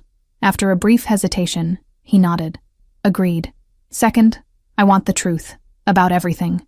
No more drip-feeding information. No more secrets about my family or yours. No more manipulations. The truth isn't always pleasant, Sophia. I'm not asking for pleasant. I'm asking for honest. He inclined his head slightly. Very well. I steeled myself for the last demand, the one that would truly test his claims. And third, I want to leave this yacht, tonight, to go back to my apartment and have real space to think, without your men watching me, without being in your territory. Alessandro's expression hardened. That I cannot allow. Not with Valentina aware of your importance to me, not with the families watching. Then we have nothing more to discuss, I said flatly, because I won't be a prisoner, Alessandro. No matter how luxurious the cell. We stared at each other across the bed, at an impasse that seemed insurmountable. The attraction between us, the connection that had sparked from our first meeting, still hummed in the air, but now it was tangled with anger, betrayal, and the clash of two strong wills. After what felt like an eternity, Alessandro spoke. One night, he said finally. You can return to your apartment for one night. With Marco and two others watching the building. Not you, the building. He held up a hand when I started to protest. That is non-negotiable, Sophia. Your safety is paramount, whether you believe in the threat or not. One night wasn't much, but it was something. A concession, however small, to my autonomy. And after that one night? I asked. Alessandro's gaze was intense. After that, you return here to continue our discussion, to make your final decision with all the information before you. His voice softened slightly. I have made mistakes, Sophia. Let me begin to make amends. Let me prove that what I feel for you is real. Not possession, not obsession, but love. The word sounded strange coming from him. This dangerous man who commanded an empire with blood on its hands. And yet, there was vulnerability in his eyes I hadn't seen before. A crack in the armor of the powerful Alessandro Ricci. One night, I agreed finally. And then, I come back here to finish this conversation. Relief flashed across his features, quickly controlled. Marco will take you home within the hour. As he turned to leave, I called after him. Alessandro. He paused at the door, looking back. If you truly love me, you'll understand that real love doesn't cage. It sets free. Something shifted in his expression. Consideration, perhaps, or the first glimmer of understanding. He nodded once, then left, closing the door softly behind him. Alone again, I sank onto the bed, my legs suddenly weak. I had stood my ground against one of the most dangerous men in New York, and won at least a small victory. But as I began to gather my few belongings, I couldn't ignore the voice in the back of my mind that whispered doubts. Was I fighting against my imprisonment or my destiny? Rejecting manipulation, or denying a connection that transcended ordinary understanding? And most troubling of all, was I more afraid of Alessandro's darkness, or the answering darkness I felt stirring within myself? The familiar surroundings of my apartment felt both comforting and strange after just one night away. I ran my fingers along the worn spines of my art history books, straightened the framed print of Botticelli's Birth of Venus that hung slightly crooked on the wall, breathed in the scent of the lavender candle I always kept on my coffee table. This tiny space had been my sanctuary for 3 years, the first place that was truly mine after college, and yet it felt different now. Smaller, less secure. Knowing what I knew about Alessandro, about the world he inhabited, about my own family history, it changed how I saw everything. I moved to the window and peeked through the blinds. A black SUV was parked across the street, Marco visible in the driver's seat. Alessandro had kept his word about the security detail, at least. I wasn't being watched inside my apartment, but the building was under surveillance. Protection or imprisonment? The lines seemed increasingly blurred. My phone buzzed with a text from Michael. Hey sis, got your message about Grandma. I'll be in NYC Thursday night. Send me your address. I'll come straight there. Love you. My heart squeezed. My little brother, ready to drop everything and rush to my aid based on nothing but our childhood code. I typed a quick response, assuring him I was okay for now, but that we needed to talk in person. I didn't give my address. Not yet. Not until I decided what to do about Alessandro, about all of this. I took a long shower in my tiny bathroom with its temperamental water pressure, a far cry from the luxurious ensuite on the yacht. As I dried my hair, I noticed a box on my dresser that hadn't been there when I left for Antonio's event. Inside was a delicate gold chain with a pendant, a small rose wrapped around the hilt of a sword, the Rossi family crest. A note in Alessandro's distinctive handwriting accompanied it. This belonged to your grandmother. My father's men recovered it from the villa in Florence before it was destroyed. It should be returned to its rightful heir. My hands trembled as I lifted the necklace. It was old, the gold warm and soft with age. Had my grandmother worn this in Florence, before her family was destroyed and she fled to America? Had she been forced to leave it behind in her escape? I fastened it around my neck, the pendant settling against my collarbone as if it belonged there. In the mirror, my reflection seemed different. My eyes darker, my posture straighter. The woman looking back at me wasn't just Sophia the waitress anymore. She was someone with history, with blood ties to power, with a legacy both terrible and fascinating. The thought sent a shiver through me. Was I becoming what Alessandro had seen in me from the beginning? Was I embracing a heritage I hadn't even known existed a week ago? I spent the rest of the evening researching, using my laptop to search for information about the Rossi family of Florence, about Italian crime families in America, about Alessandro himself. Most of what I found was fragmented, contradictory, or clearly sensationalized. The Riccis operated in shadows, controlling information as carefully as they controlled their territories. By midnight, my eyes were burning with exhaustion, but my mind was still racing. I made a cup of chamomile tea and curled up on my second-hand sofa, trying to sort through the tangle of emotions and revelations. Alessandro had lied to me, manipulated me, invaded my privacy in ways that were unforgivable. And yet, there was truth in what he'd said as well. He had seen something in me from the beginning, something I hadn't recognized in myself. He had offered me a life beyond the constraints of student debt and dead-end jobs. He had wanted to give me the world, but at what cost? My freedom? My identity? My soul? I dozed off on the sofa, still dressed, the Rossi pendant warm against my skin. In my dreams, I walked through the streets of Florence, a city I'd never visited but somehow knew intimately. Alessandro walked beside me, our hands intertwined, his dark eyes watchful as always. Behind us followed shadowy figures. Protection or threat, I couldn't tell. Ahead, a villa with a familiar crest above its gates beckoned. Home or prison? In the logic of dreams, it seemed to be both at once. I woke with a start at 3 a.m, my heart racing. Something had disturbed my sleep. A noise, a presence. I sat up, blinking in the darkness, and nearly screamed when I saw a figure sitting in the chair across from me. "I didn't want to wake you," Alessandro said quietly, his face half illuminated by the streetlight filtering through my blinds. "How did you get in?" I demanded, pulling my knees to my chest, putting distance between us. "I have a key." Of course he did. He owned the building. "You promised me one night alone," I reminded him, anger replacing fear. "It hasn't even been 12 hours. Alessandro leaned forward, his elbows on his knees. He looked different, his usual immaculate appearance slightly disheveled, his hair tousled as if he'd been running his hands through it, his eyes shadowed with what might have been exhaustion or concern. "Valentina's family made a move," he said without preamble. "One of their associates was caught trying to access information about you. Your daily routines, your brother's location at university, your former boyfriends." A cold dread washed over me. "Why?" "Because they see you as my weakness." Alessandro's voice was flat, controlled, but I could sense the rage simmering beneath. "Because if they can't hurt me directly, they'll try to hurt what matters to me. And that's me," I said softly. His eyes met mine in the darkness. Yes, the simple confirmation hung between us. Whatever else Alessandro was, whatever his methods, his deceptions, his feelings for me were real. Dangerous, possessive, perhaps even destructive, but real. "What happened to the associate?"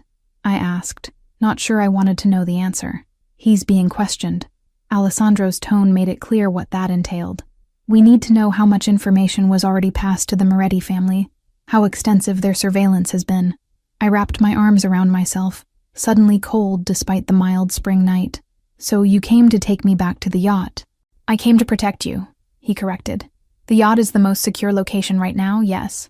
But," he hesitated, something I'd rarely seen him do, "I also came to apologize." The words were so unexpected that for a moment I thought I'd misheard. "Apologize?" Alessandro stood and moved to the window, peering through the blinds as if checking the street below. When he turned back to me, his expression was solemn. "You were right," he said. "About the monitoring of your calls with your brother, about the surveillance, about the control." He ran a hand through his hair, confirming my earlier impression that he'd been doing so repeatedly. "I have always taken what I wanted, Sophia, protected what was mine by whatever means necessary. It's how I was raised, how I've survived in my world." I remained silent, watching him, sensing there was more. "But you," he continued, "you make me question everything. When you looked at me tonight and said that real love doesn't cage, it sets free." He shook his head. "No one has ever challenged me the way you do. No one has ever made me want to be better." The vulnerability in his voice, in his posture, was startling from a man who exuded such power and control. "I don't know how to love without possessing," he admitted quietly. "I don't know how to protect without controlling. But for you, I want to learn." Something shifted in my chest, a softening, a recognition of the courage it must have taken for this proud, powerful man to admit such weakness. "Alessandro," I said, standing slowly. "What are you saying?" He crossed the small living room in 2 strides, stopping just short of touching me. "I'm saying that I love you, that I want you by my side, as my partner, my equal. Not as a possession, not as a prize, but as the woman who challenges me, who makes me see beyond the limits of the world I was born into." His eyes searched mine. "I'm saying that if you choose to walk away, I will let you go. It would destroy me, but I would respect your choice." The declaration stole my breath. "You would really let me go? After everything you've done to keep me?" "Yes," he said simply, "because I've realized that keeping you against your will would mean losing the very essence of what drew me to you in the first place. Your spirit, your fire, your independence." I studied him in the dim light, looking for any sign of manipulation or deception. But all I saw was raw honesty, vulnerability, and something that looked remarkably like love. "I don't know if I can trust you," I said finally, after everything that's happened. "Trust must be earned," he acknowledged. "I've done nothing to deserve yours yet, but I'm asking for the chance to try." He hesitated, then added, starting with complete honesty about the danger we're in right now. The shift in his tone brought me back to reality, to the threat that had brought him to my apartment in the middle of the night. "How bad is it?" I asked. "Bad enough that I'm asking you to return to the yacht tonight, not demanding it." His expression was grave. "The Morettis have resources, connections. If they've targeted you as a way to get to me, your life is in genuine danger." I moved to the window, peering out at the SUV where Marco kept watch. "And my brother? Is he safe at school?" "For now," Alessandro said. "But if he comes to New York as planned," he let the implication hang. "I need to warn him, to tell him to stay away," I said, reaching for my phone. Alessandro caught my hand gently. "Your calls could be monitored. Not by me, not anymore, but by them." His thumb traced circles on my palm, the familiar gesture oddly comforting despite everything. "Let me send someone to him, someone who can explain the situation, offer protection." The old Sophia would have rejected the idea immediately, would have insisted on handling things herself. But the woman I was becoming, the woman who wore the Rossi pendant, who had stood up to Alessandro Ricci and made him bend, understood the realities of the world we were in. "Elena," I said decisively. "Send Elena to talk to him. He'll be less threatened by a woman, and she has a way of explaining things clearly without causing panic." Alessandro's eyebrows rose slightly, but he nodded. "A good choice. I'll arrange it immediately." As he made a brief call to Marco, giving instructions in rapid Italian, I packed a small bag, essentials only, things that mattered to me. The art books my parents had given me before they died, the photo of Michael at his high school graduation, the wooden box where my grandmother had kept her rosary. When Alessandro finished his call, he watched me move around the apartment with an unreadable expression. "You're wearing the pendant," he observed. My hand went to the rose and sword crest at my throat. "Yes, it suits you." His voice was soft, the legacy of two powerful bloodlines, united in one person. I turned to face him fully. "Is that how you see me? As some kind of dynastic merger?" "No," he said firmly. "That's how my father sees you, perhaps. How Valentina fears you. But to me, you're simply Sophia, the woman who spilled wine on my suit and looked me in the eye without flinching. The woman who has turned my world upside down in 6 short weeks." The simplicity of his answer, the honesty in it, made something shift inside me. For the first time, I allowed myself to consider a future with Alessandro, not as his possession, but as his equal. A future where I could use the resources and power he offered to build something meaningful, to make a difference in the world. "If I come with you tonight," I said carefully, "it doesn't mean I've made my final decision. I still need time." "Of course," he agreed immediately. "The danger changes our timeline, but not your right to choose." I slung my bag over my shoulder and took one last look around the apartment. My first real home in New York, the place where I'd struggled and dreamed, and built a life of my own. I might never come back here, I realized aloud.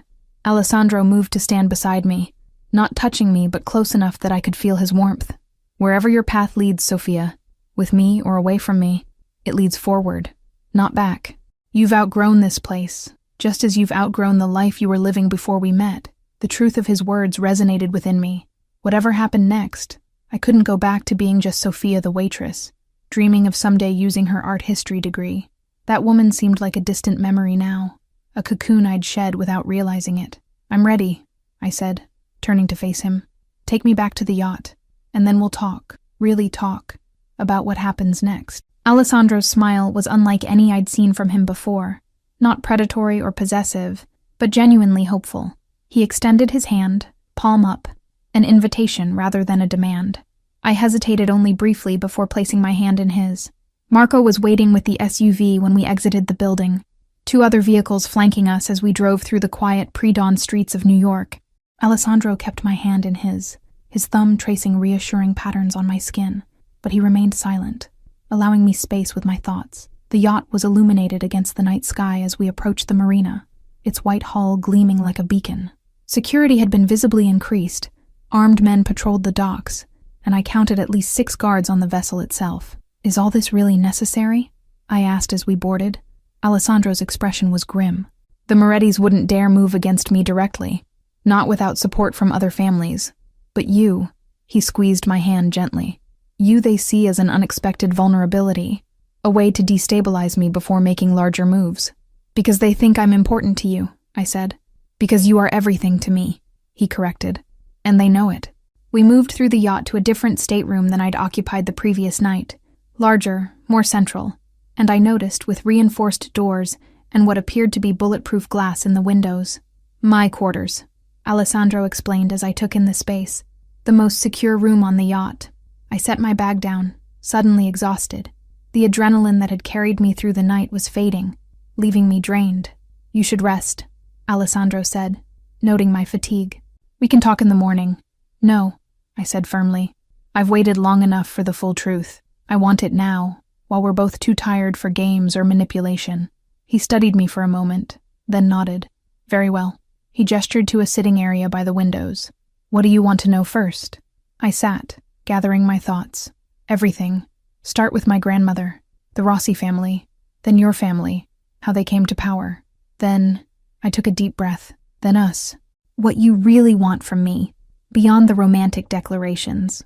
Alessandro poured 2 glasses of water and sat across from me, his posture more relaxed than I'd ever seen it, as if some burden had been lifted now that we were having this conversation. The Rossis were one of the oldest families in Florence, he began. They controlled art theft and forgery, protection rackets, some gambling. Your great-grandfather, Vincenzo Rossi, was known for his appreciation of beauty. He only stole the finest pieces, only worked with the most talented forgers. A small smile touched Alessandro's lips. Your love of art runs in your blood, it seems. I touched the pendant at my throat, imagining this unknown ancestor who shared my passion. The Riccis were newer to Florence but more aggressive, Alessandro continued. My grandfather, Vittorio, wanted to consolidate power, to modernize operations. The Rossi stood in his way. His expression turned somber. In 1955, he eliminated the competition. Your great-grandfather and his 2 sons were killed in what was made to look like a dispute with another family. Only Maria, your grandmother, escaped, along with her mother, who died during the journey to America. The clinical way he described the murder of my ancestors should have horrified me. Instead, I felt a strange detachment, as if he were describing characters in a history book rather than my own blood relatives. And your family? I prompted. How did you come to New York? My father was 18 when the Rossis were eliminated. He saw the potential for expansion beyond Italy, and America was the land of opportunity. He convinced his father to send him to New York to establish connections. Alessandro's pride in his father was evident despite their complex relationship. Within 20 years, he had built an empire larger than anything the Riccis had controlled in Italy. Shipping, construction, real estate, legitimate businesses backed by less legitimate means when necessary. And you? I asked. Where do you fit in this empire? Alessandro's expression shifted, becoming more animated. I was groomed from birth to take over, but my vision has always been different from my father's. He built through force and fear. I believe in evolution, moving our operations into technology, financial services, global investments, less blood, more profit. He leaned forward slightly. The old ways are unsustainable in the modern world. I've been transitioning our family away from them gradually, much to my father's dismay. This revelation surprised me. You want to go legitimate? I want to adapt, he clarified. To transform our power into something that can endure for generations without the constant threat of war and retribution. The violence of my grandfather's era, even my father's, it belongs to the past. His gaze held mine. Meeting you only strengthened that conviction. How? I challenged. I knew nothing about any of this until yesterday. But your blood knew, Alessandro said softly. The granddaughter of Maria Rossi, raised away from our world but still carrying that fire, that strength. When I look at you, I see the future, a joining of our families, a healing of old wounds, a new dynasty built on more than fear and control. The grandeur of his vision was both seductive and overwhelming. And what would my role be in this new dynasty? Alessandro's eyes never left mine. Whatever you want it to be. Your art history degree could be put to use building the finest private collection in the world, or establishing foundations to support museums and artists. Your intelligence could help guide our legitimate business investments. Your compassion could direct our charitable giving. His voice softened. Or you could simply be my wife, the mother of our children, the heart of our family. The choice would be yours. The future he described was tempting, a life of purpose and power, of wealth directed toward passion rather than mere accumulation. But questions remained. And the illegal operations? I pressed. The violence, the control, the fear? Would I be expected to accept those as well? I would never ask you to participate in anything that compromised your principles, Alessandro said carefully. And as I said, I've been moving us away from the more problematic aspects of our business. He hesitated, then added with surprising honesty, but I won't lie to you, Sophia. Some of those elements remain necessary, at least for now. We have enemies, rivals, threats like the Morettis. I appreciated his candor, even if the content troubled me. And what about my brother? Would he be drawn into this world too? Alessandro considered the question. That would be his choice. Many in our organization have siblings, cousins who live entirely normal lives, protected but separate from our operations. Others choose to join the family business in various capacities. His expression turned serious. But all family receives protection, regardless of their involvement. Your brother would never want for anything. Education, opportunity, security. Dawn was breaking outside the windows, the first pale light of morning reflecting off the water. I had been awake all night, and exhaustion was making it difficult to think clearly. I need time, I said, rubbing my eyes. Real time, to process all of this, to decide if this is the life I want. Alessandro nodded, standing. Rest now. We'll continue this conversation when you've had sleep. He moved toward the door but paused with his hand on the handle. Whatever you decide, Sophia, know this. Meeting you has changed me in ways I'm only beginning to understand. If you choose to leave, I will be less than I could have been with you beside me, but I will let you go. The sincerity in his voice, the vulnerability in his posture. It was a side of Alessandro Ricci I suspect few had ever seen. After he left, I collapsed onto the bed, too exhausted to even change clothes. Despite the tumult of emotions and revelations, sleep claimed me almost instantly. I dreamed of Florence again, but this time, I wasn't walking its streets as a visitor. I was standing on a balcony overlooking the city, the Rossi pendant at my throat, Alessandro beside me, his hand entwined with mine. Below us, the ancient city spread out in all its Renaissance glory, and I knew, with the certainty that only comes in dreams, that it was ours to protect, to nurture, to transform. I woke hours later to late afternoon sunlight streaming through the windows. Someone, Elena perhaps, had left a tray with fresh fruit, pastries, and coffee on the bedside table. A note in Alessandro's handwriting informed me that he had business in the city but would return for dinner, and that Marco and Elena were on board if I needed anything.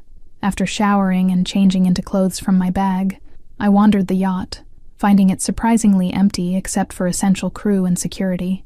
Elena found me on the sun deck, gazing out at the Manhattan skyline. "You look better," she said, joining me at the railing. "More rested. Has there been any news?" I asked. "About the Morettis? About my brother?" Elena's expression was reassuring. "My husband left at dawn to speak with your brother. He should be reaching him about now." She paused. "Alessandro has called a meeting of the families for tomorrow night. A show of strength, a clear message that any move against you will be considered an act of war." The casual way she discussed such things, as if arranging a dinner party rather than a mafia summit, was jarring. "Is this my life now?" I asked, more to myself than to Elena. "Talk of wars and enemies and shows of strength?" Elena's smile was knowing. "It's not so different from the world of art you studied, no? Powerful families, patronage, competition, beauty intertwined with violence." She gestured toward the city. The Medicis were no less ruthless than the Riccis, just more celebrated by history. The comparison was surprisingly apt. "Did you choose this life, Elena? Or were you born into it like Alessandro?" "I was a schoolteacher in Naples," she said, her expression softening with memory. "Marco was assigned to protect a Ricci business interest near my school. He watched me for weeks before he approached me." Her laugh was light, musical. "I thought he was just a security guard with a crush. By the time I learned who he really was, who he worked for, I was already in love." "Did you ever regret it?" I asked. "Entering this world?" Elena considered the question seriously. "There have been difficult moments, sacrifices, adjustments, but no, I don't regret it." She turned to face me fully. "Love is always a risk, Sophia. In our world, or any other. The question is whether the man is worth the risk. And Marco is worth it for you? Her smile was radiant. Every day, even the hard ones. She squeezed my hand gently. Alessandro is not Marco. He carries more weight, more responsibility. His position demands things of him that my husband's does not. But I have known him since we were children, and I have never seen him look at anyone the way he looks at you. Before I could respond, her phone buzzed.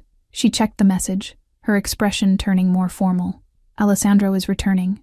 He asks if you would join him for dinner in the main salon at 8. She hesitated, then added, he also says to tell you that Elena has made contact with your brother. He is safe and has agreed to remain at his university until this situation is resolved. Relief washed through me. Thank you. After Elena left, I returned to Alessandro's stateroom to prepare for dinner. I found a closet filled with clothes in my size, not the ones from my apartment, but new pieces, elegantly simple, and exactly my taste. Under normal circumstances, I might have bristled at the presumption. Now, I simply chose a midnight blue dress that caught my eye and prepared to face Alessandro again. The main salon was transformed for dinner. Soft lighting, a table set for 2 by the windows, a view of the city lights beginning to twinkle as dusk fell. Alessandro was waiting, dressed in a dark suit that emphasized his broad shoulders and lean strength. He turned as I entered, his expression warming at the sight of me. "You look beautiful," he said simply. "Thank you for sending Elena to my brother," I replied, accepting a glass of wine from a crew member who appeared and disappeared with practiced discretion. Alessandro nodded. It seemed the best solution.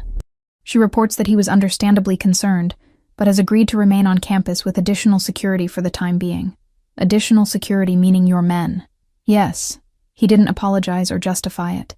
His safety is paramount, both for his sake and for yours. We sat at the table, where the first course was served. Something delicate involving seafood that I barely tasted despite its obvious quality. My mind was too full of the decision looming before me.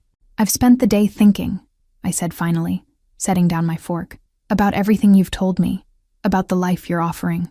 Alessandro set down his own utensils, giving me his full attention. And I took a deep breath. "I have conditions, non-negotiable ones." His expression revealed nothing. "I'm listening.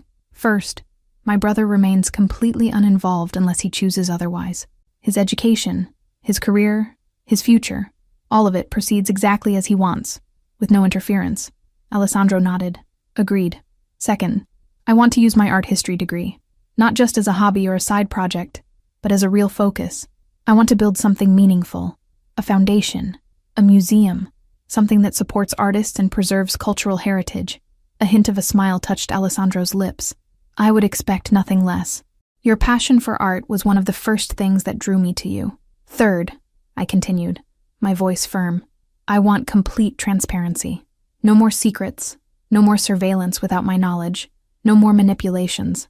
I understand that your world requires certain precautions, but I need to be informed, to be part of the decisions that affect me and those I care about." This condition seemed to give him pause. After a moment, he inclined his head. "Within the bounds of security concerns, yes. There may be operations, details that are safer for you not to know, but I will never again keep you in the dark about matters that directly concern you." I nodded, accepting the compromise. "Fourth, and most importantly, your talk of transitioning to legitimate business must be more than talk. I need to see real progress, real change. I won't raise children in a world built on violence and fear." Alessandro's eyes widened slightly at the mention of children, our children, before his expression turned serious again. "That transition is already underway. With you beside me, it would accelerate." He leaned forward, his gaze intense. "You have to understand, Sophia. Change too sudden could create power vacuums, trigger conflicts more dangerous than the status quo. It must be strategic, measured." "I understand that," I said. "I'm not naive enough to think it could happen overnight. But I need to know that it's a genuine priority, not just something you're saying to appease me." "It is," he said firmly. "It has been since before I met you. You've only strengthened my resolve." I took a sip of wine, considering my next words carefully. "There's one more thing. A test, if you will." "A test?" His eyebrow arched. "Yes, I want to visit Florence, to see where my grandmother came from, where our family's histories intertwined." I held his gaze steadily. "And I want to go alone."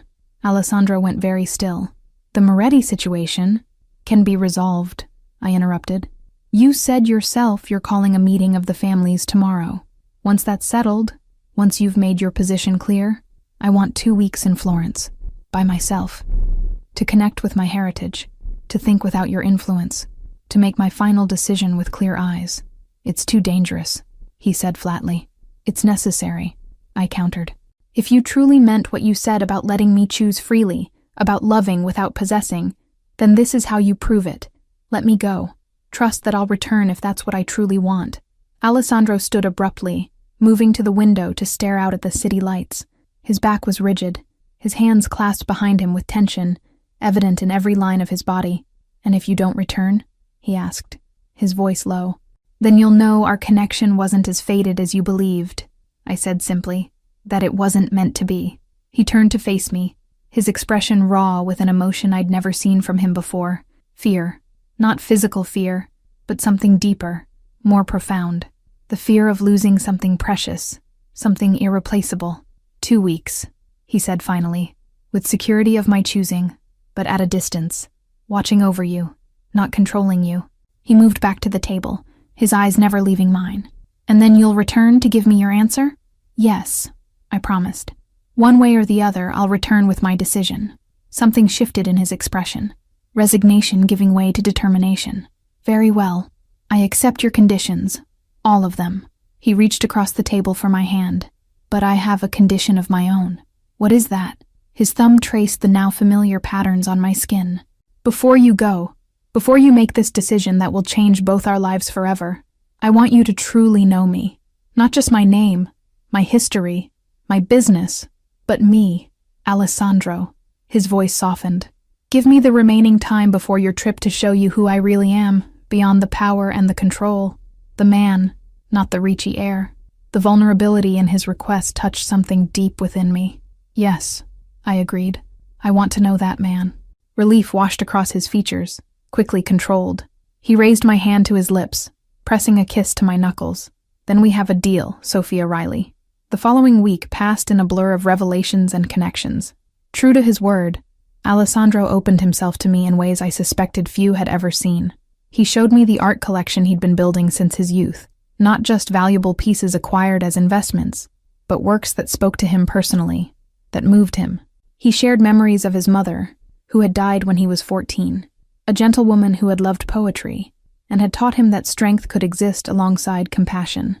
He introduced me to the legitimate side of his business empire, where brilliant minds were developing technologies and investments that had nothing to do with the shadows of his family's past. And at night, he would tell me stories of Florence, of sun-drenched piazzas and ancient stones that had witnessed centuries of loves and feuds and reconciliations. He spoke of the villa that had once belonged to my grandmother's family, now rebuilt as part of the Ricci holdings, but maintaining elements of its original design. It could be yours, he told me one evening, as we sat on the yacht's upper deck under a canopy of stars, a connection to your past, a place for your future. Throughout it all, he kept his promise about transparency. I was included in security briefings, made aware of threats and how they were being handled. The meeting with the families had gone as planned, a show of strength that had forced the Morettis to back down, at least for now. My brother remained safe at his university, with security that was visible enough to reassure me, but discreet enough not to disrupt his life. Most surprisingly, Alessandro kept his distance physically, never pressing for more than the occasional touch of hands, a kiss on the cheek, an embrace that lingered, but didn't demand. He was giving me space to choose, truly choose, without the complication of physical intimacy clouding my judgment. The night before my departure for Florence, we stood on the yacht's bow, the lights of Manhattan creating a glittering backdrop. I wore the Rossi pendant, which had become a talisman of sorts, a connection to a history I was still discovering, still reconciling with the woman I had been, and the woman I was becoming. Are you afraid? Alessandro asked quietly, standing close beside me, but not touching. Of Florence? No, I replied. Of the choice I have to make? Yes. He turned to face me, his expression more open than I had ever seen it. I have one more thing to show you before you go, something I've never shared with anyone. Curious, I followed him to his stateroom, where he unlocked a small safe hidden behind a painting. From it, he withdrew a leather-bound journal, its pages yellowed with age. This belonged to my mother, he said, handling it with reverence. Her private thoughts, her hopes for me, her fears about the world I was being raised to lead. He held it out. I want you to take it with you to Florence, to understand the woman who raised me, who tried to balance the darkness of our world with her own light. The gesture stole my breath, this fiercely private man, offering me something so personal, so vulnerable. Alessandro, I began, but he shook his head. No speeches, no promises, he said gently. Just take it, read it, and when you return, whether as my future or as my past, give it back to me. I accepted the journal, cradling it carefully. I will. The next morning, as dawn broke over the city, Alessandro accompanied me to a private airfield, where a jet waited to carry me across the ocean to Florence. The security team he had arranged was already aboard, professionals who would watch from a distance, ensuring my safety without constraining my freedom. At the foot of the jet's stairs, Alessandro took my hands in his. 2 weeks, he said, his voice tight with emotion he was clearly struggling to control. And then your choice. 2 weeks, I confirmed. Thank you for letting me do this. His smile was tinged with sadness. I'm learning, Sophia. Learning that love without trust isn't love at all. He released my hands reluctantly. Florence is in your blood. Let it speak to you. And then listen to your heart. He stepped back, maintaining his composure with visible effort as I climbed the stairs. At the top, I turned for one last look. Alessandro Ricci stood alone on the tarmac, powerful, yet somehow vulnerable, watching me with eyes that held both fear and hope. 2 weeks to connect with a heritage I hadn't known existed. 2 weeks to decide between the safety of the life I'd known and the dangerous allure of the world Alessandro offered. 2 weeks to determine whether the pull between us was truly destiny or merely an infatuation born of power and novelty. As the jet lifted into the dawn sky, I opened his mother's journal, my fingers tracing words written decades ago by a woman caught between worlds, much as I found myself now. The first entry began with a quote that sent a shiver through me. We do not choose our destinies. We can only hope to meet them with courage. Florence awaited, with all its beauty and history and ghosts. And after Florence, a choice that would determine not just my future, but the future of 2 bloodlines that fate or chance had brought together again after generations apart. I closed my eyes, feeling the weight of the Rossi pendant against my skin, the leather binding of Maria Ricci's journal in my hands. Whatever I decided, whatever path I chose, I knew with absolute certainty that the woman who would return from Florence would not be the same one who had spilled wine on Alessandro's suit 6 weeks ago. That woman, the waitress with deferred dreams and limited horizons, was already gone, transformed by the fire Alessandro had seen burning within me from the beginning. Whether I returned to him or walked away, that fire would never be extinguished again. 2 weeks. And then a choice that would change everything, forever. 3 weeks later, the Italian sun warmed my face as I stood on the terrace of the villa, gazing out over the rolling Tuscan landscape. Vineyards stretched toward the horizon, their neat rows creating patterns of green and brown against the hillsides. In the distance, the spires and domes of Florence caught the late afternoon light, gilded with the same golden glow that had captivated artists for centuries. 2 weeks in Florence had stretched to 3, my exploration of my heritage and my future requiring more time than I had anticipated. Alessandro had granted the extension without question when I'd requested it, a small but significant demonstration of his commitment to giving me true freedom to choose. I heard footsteps behind me, familiar now, the measured tread of a man who moved with purpose and certainty through the world. I didn't turn, keeping my gaze on the landscape, as Alessandro came to stand beside me at the stone balustrade. It's beautiful, he said quietly, not looking at me, but at the view I was admiring.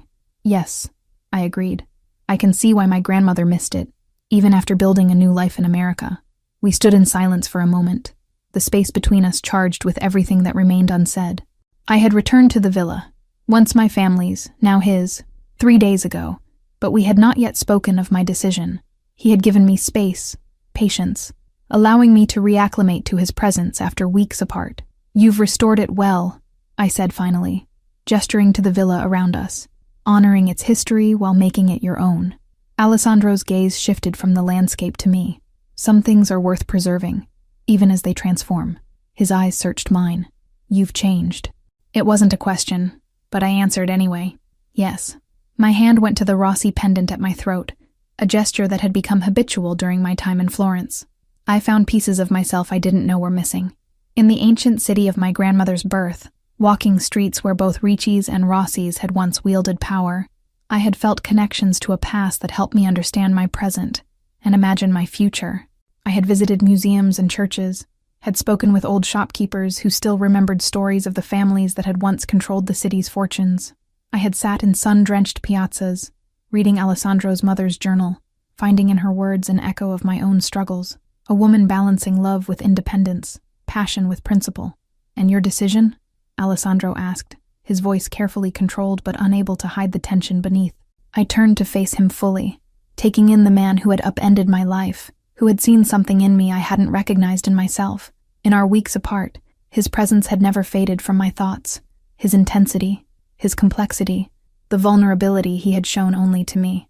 "My time in Florence helped me understand something important," I said. "My grandmother didn't run from who she was. She ran from a world that gave her no choices, no agency.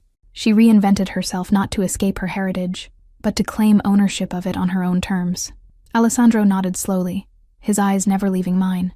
"And you wish to do the same?" "Yes." I took a step toward him, closing some of the distance between us. "I choose my heritage, the strength, the resilience, the fire, but on my terms, not dictated by the past or by others' expectations. Another step. I choose a future where I can make a difference, where my passions have purpose, where I'm not just surviving but building something meaningful." His expression remained guarded, waiting for the words that would determine everything. "And us?" I closed the final distance between us, reaching up to touch his face, the first contact between us since I had left New York. "I choose you, Alessandro," I said softly, "not because of fate or blood or destiny, not because of wealth or power or security, but because in you, I've found someone who truly sees me, all of me, even parts I didn't see myself." My thumb traced his cheekbone, mimicking the gesture he had so often used with me. "I choose partnership, not possession. Passion tempered with respect, love without cages." The control he had maintained shattered at my words. His arms came around me, drawing me against him with a desperation that spoke of weeks of uncertainty and longing. "Sophia," he breathed, my name a prayer against my hair. I wrapped my arms around him, feeling the rapid beat of his heart against mine. "I'm not saying it will be easy," I murmured. "We come from different worlds. We'll face challenges, from your family, from rivals, from our own stubborn natures." Alessandro pulled back enough to look into my eyes, his hands framing my face with a gentleness that belied the strength I knew they possessed. "Nothing worthwhile is ever easy," he said, "but together, we can transform both our worlds, build something new from the ashes of the old." The conviction in his voice, the vision he painted, it resonated with what I had come to understand about myself during my time in Florence. I wasn't just Sophia the waitress anymore, but neither was I merely a Rossi heir or a potential Ricci bride. I was something new, something of my own making. "Together," I agreed, sealing the promise with our first real kiss, a beginning rather than an ending, a choice freely made rather than a destiny imposed. As the sun set over Florence, gilding the ancient city in amber and gold, I thought of my grandmother, a young woman who had fled violence and loss to build a new life far from her roots. I hoped she would understand my choice to reclaim what she had left behind, to transform rather than reject the legacy of my blood. In Alessandro's arms, looking out over the hills of Tuscany, I felt the past and future merge into a present full of possibility. The Ricci Empire would evolve. The Rossi legacy would be reborn, and I would stand beside the man I loved, equal in strength if not in power, guiding that evolution with hands that created rather than destroyed. "Welcome home, Sophia Rossi Riley," Alessandro whispered against my lips. "Welcome to the beginning."